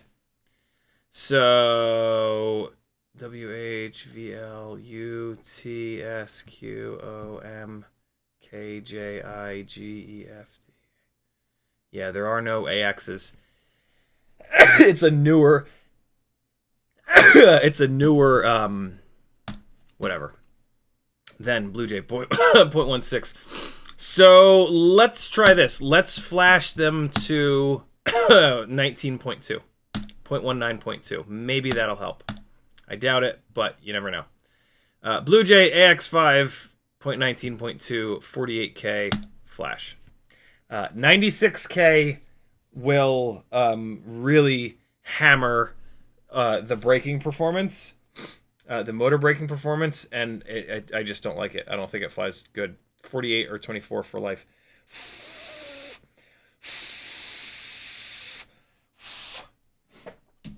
Gangly Fan is sitting right next to me as I blow on this thing like a lunatic. All right, so let's just give that a second to flash. I don't think that'll change anything, but we're going to jump into BetaFlight and take a look at some other stuff. Sam says, BetaFPV AIO has had the same problem with 33,000 kV motors. Is there an AIO that can handle it? Yeah, these AIOs can handle it, but the quality control on all of this stuff sucks balls. So a lot of, you just have to replace it. It's super annoying. But yeah, I've had the least problems with Happy Model 2G4s, which are now gone. I'm having some of these problems on the Mobula 6 2024. So yeah, those are all of the AIOs that are even remotely usable for us. Some of them work, some of them don't. When you get one that doesn't work, it sucks. But you just sometimes have to replace it. You can, try to switch to one of the other ones, but like I'm telling you that you have just as much of a chance of that shit happening on these other ones. So it's yeah, we are really pushing the limits of what's possible on these things. And so, this is what happens when you start going all the way. Cool. 0.19 is on there. Let me leave it plugged in. Just check a couple things. Brake on stop. PWM dithering. Startup power. That looks fine. Demag low. Medium high timing. I wonder if we need to start back in the backing the timing off. Higher timing is less prone to desyncs. Let's push the timing up because these are ridiculously high kV motors. I don't think it's going to do much, if anything. Ramp up. Limits how much power can be used. Fast motor spinning. Lower values will avoid power spikes because decrease acceleration. Yeah, I don't really know. Let's just make that one little change, and we'll see if maybe it's better. Probably not, admittedly. All right, disconnect from here, pull battery power. Now we can power down the gangly fan and just hop into Betaflight and take a look at a couple things. There's a chance that this could be caused by the PIDs being too aggressive or not having enough filtering. So we will add a little bit of filtering. We will back the PIDs off a little bit more maybe and see if that helps. But again, yeah, we are out in no man's land with some of this stuff. It's really wild that we're able to do any of this, to be honest. So, all right. The PID gains are already about where I think that they should be. I'm going to leave the PI and Ds alone.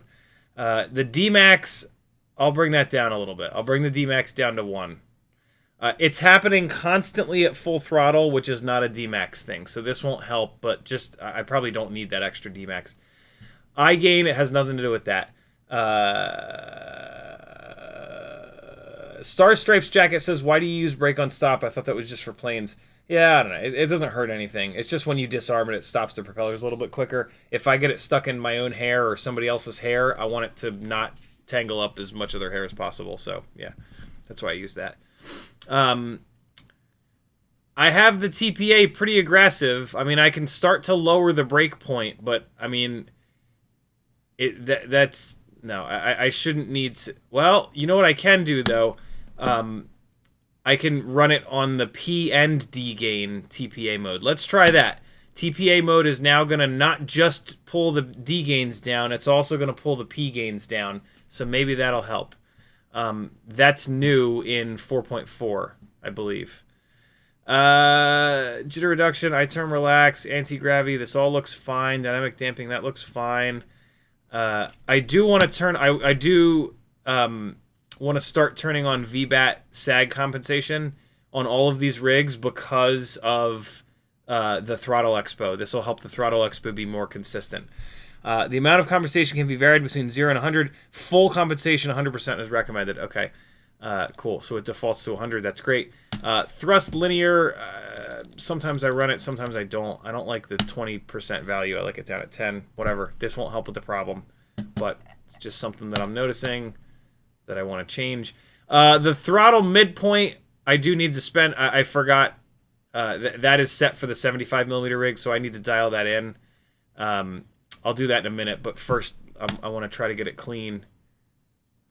Yeah, we have a good amount of filtering on here. Well, all right, so let's do this. I had the gyro RPM filter set to 2 harmonics. Let's set it to 3 harmonics. You never know. Maybe that'll help.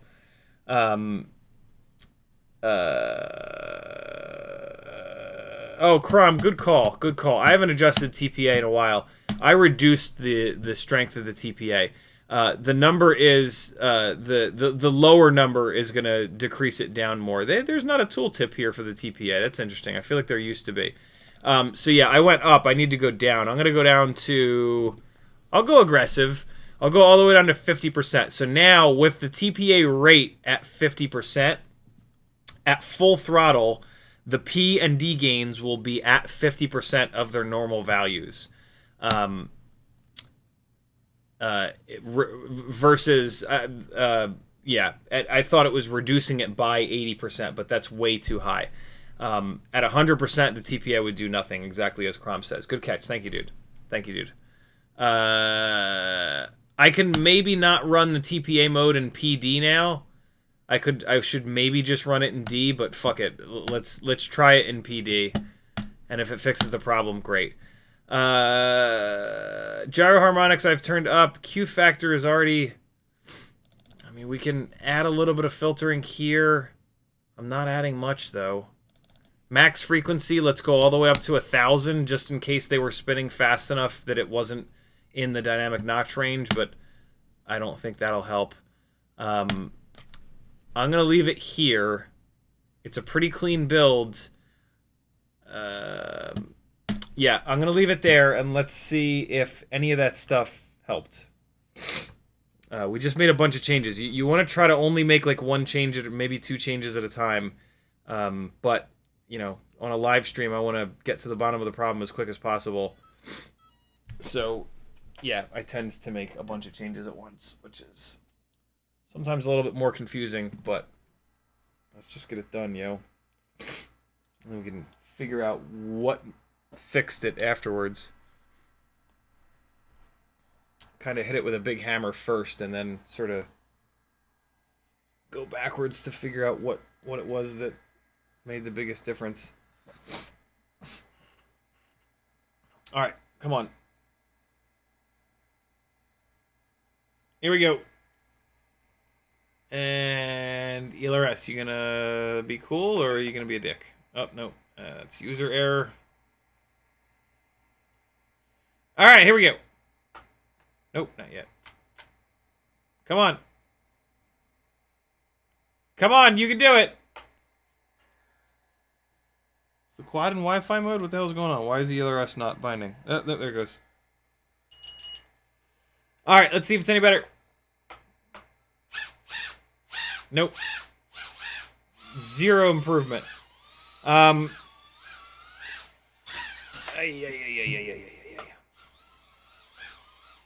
Let's just fly a battery. Man, it's pretty nasty, huh? Teddy Spaghetti in high definition. Come on, you little bastard. Where are you? Chase me! Chase me! Teddy, chase me! Come on. Please? Yeah. Come on. I'm ready to fly backwards. Come here. Small dog, why you gotta be such a spoil sport? Look at him. Is he gonna come down the stairs? Can I chase him down the stairs? Yes. Go, doggy, go. Go, doggy, go, doggy, go. There he goes! Hello, little boy. I don't know why I did that. Just like as if the fucking gate was gonna move out of my way, I guess. Well, I was hoping to get well above 1:30, but man, I have not been able to get beyond 1:30 with this thing. Well, look at this. Now that the battery is sagged down, it's not delivering enough voltage to make it freak out, which is kind of interesting. This is fun. This is fun. I don't know. I gotta get to the bottom of why it's... Well, I totally forgot. This rig has black box.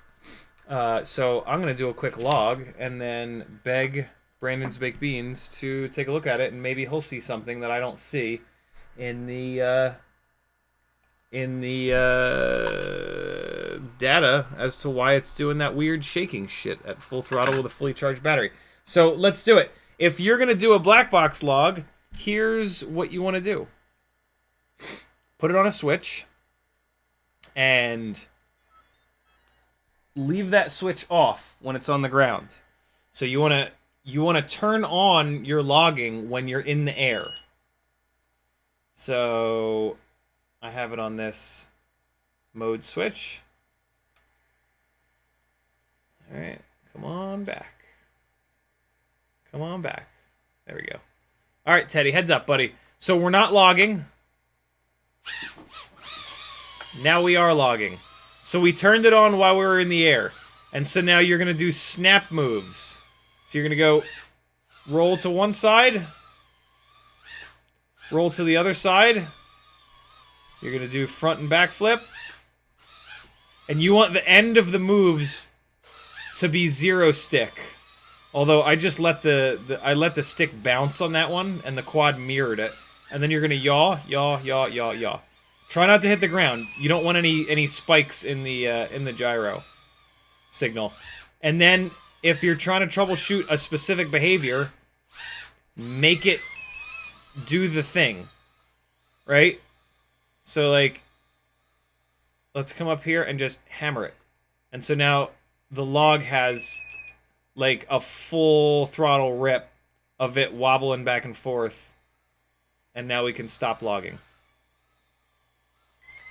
And so now that's a really good log. It had a little bit of just like medium throttle flying. It had the sharp snap moves. And then it had the bad behavior. I'm trying to turn down the volume on my transmitter. But I do need to, that is my transmitter battery dying. So yeah, there we go. You know what? It actually could be a frame problem. The other Walksnail 65 rig is on the Newbie Drone Cockroach V3. This is the first time I've had... This is the first time I've used... I did not expect him to be there. I've used this frame, this being the Mobula 6 2024 frame. So that needs to be a part of my troubleshoot here, is swapping this to a different frame. But I'm curious if Brandon will see anything in the file. Here's what I do know, is that the BetaFPV cross-style AIO has the ability to not do this weird shit on 0702 36,000 motors when loaded down with Walksnail. And on an analog rig, it was fine with these 40,000 kV motors. No, I haven't run it on... Somebody in the chat has been running 40,000 kV motors on this AIO and not having problems. So either my AIO, the FETs are dying, or there could be something else at play here. My next troubleshoot's going to be to swap the frame, which we're not going to do here because it's already 5 o'clock. But I think we've flown our 6. I think that was 6 batteries. I now have a log that I can send to Brandon. You know what'll be cool? I'll send this log to Brandon. Hey, there he is.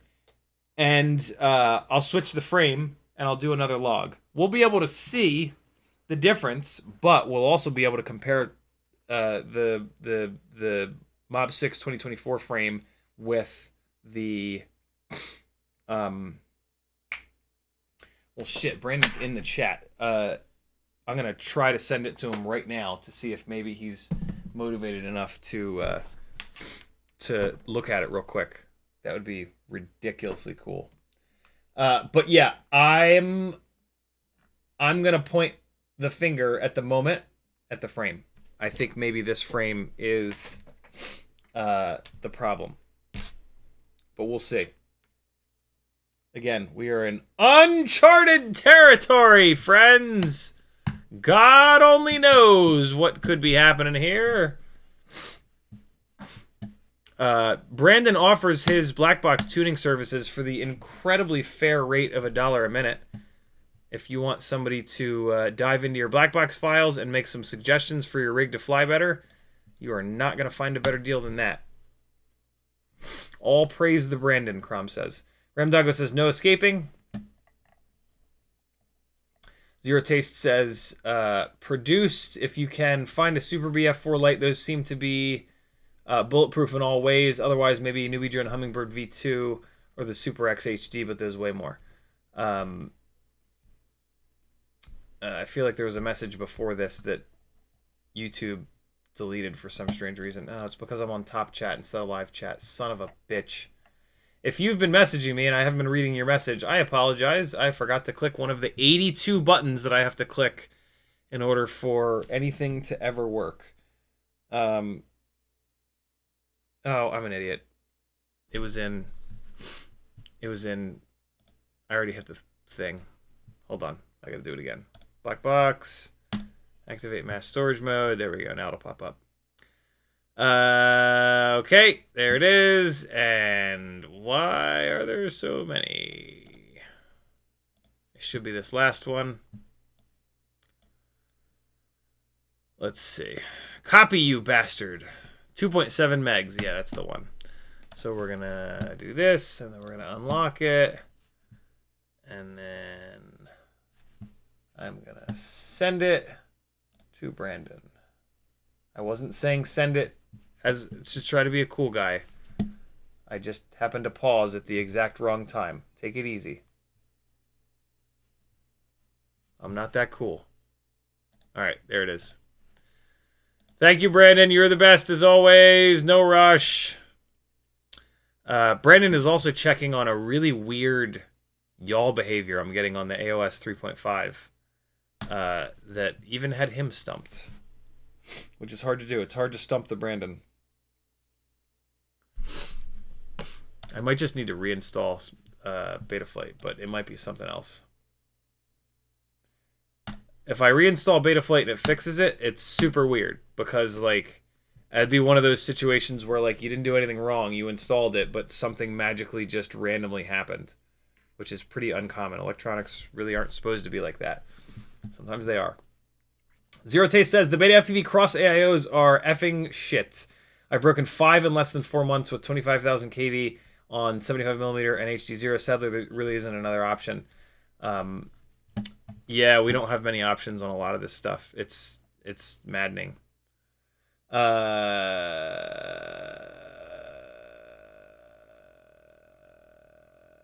If you can find a Super B F4 Lite. Super B F4 Lite, huh? Man, I haven't seen one of them in forever. There is that newbie drone. I wouldn't do the Hummingbird, but there is a newbie drone Acro B HD, but it's $100. And then there's the Happy Model one, but yeah, I don't know. The racers use this BetaFPV cross, and they're pretty rough on gear. So I would think that this one it has some potential, but yeah, I don't know. It's super hard to tell, man. Super, super, super difficult to tell. So, all right. Sam says my BetaFPV has the same problem. I read that one. I think I'm caught up on chat.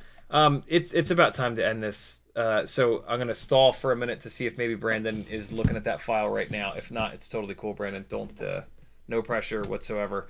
We're gonna continue this troubleshoot in the future, and we'll get it figured out. It might just be that this AIO is on its way out. It has been cranking 75mm big boy propellers and big boy motors. So I could very well have heard it during that process. But yeah, I don't know. It's interesting. Did I just crotch the camera? Is that like all crotch when I do that? Nah, it's not too much crotch.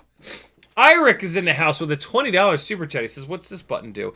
It supports cool people on YouTube, brother. Thank you so much, homie. Very, very cool. I'm going to start to pull this thing out of this frame right now real quick as just a reminder that I need to do this. And I'm going to leave the motors connected. Yeah, I'm going to leave the motors connected. Kevin Sumner says, you coming to hang out in Mad's chat after the stream? Probably not today, because I have a million things going on. But I'll try to get in there. I really had a blast last week hanging out in there. Speaking of, yeah, let's all head over to Mad's tech stream. I don't want to put Brandon on the spot and be like, yo, look at this file now or else. So it's totally cool. Yeah, let's all head over to Mad's chat's live stream, Mad's tech's live stream, and that's all. Let's just hang out over there. Here's the rest of the did we do all the things? Did we do the things that we said? 65mm whoops with Walksnail are incredible. They are indeed. 6 batteries, Q&A. We did it all, my friends. We talked about some 5-inch stuff even. What a time to be alive. Rotor Riot Rampage Micro Mayhem footage coming at you soon. Now that I got it all chopped up, maybe in Rotor Riot's edit, definitely in a couple of my own edits. There will be some Patreon only stuff, some like full all the footage, all the flying with like an alternate song, and then I'll put out proper edits on the channel for the first time. I don't think I've ever put out a single actual Rampage edit, which is ridiculous because I've got footage from every single one. But yeah, love you guys. Bye. I'll see you tomorrow night at 10 o'clock for giveaways. If you're on the $5 tier on my Patreon and up, you'll be entered into either one, or if you're on a high enough tier, all 3 giveaways, and then there will, of course, be the Super Chat giveaway. So tomorrow night, 10 o'clock Eastern Time, CiottiFPV.com has a link to Patreon and all the other stuff. Click all the buttons, help me out, and we'll keep building better and better Tiny Whoops forever! Go watch some Match Tech. I love you. Bye!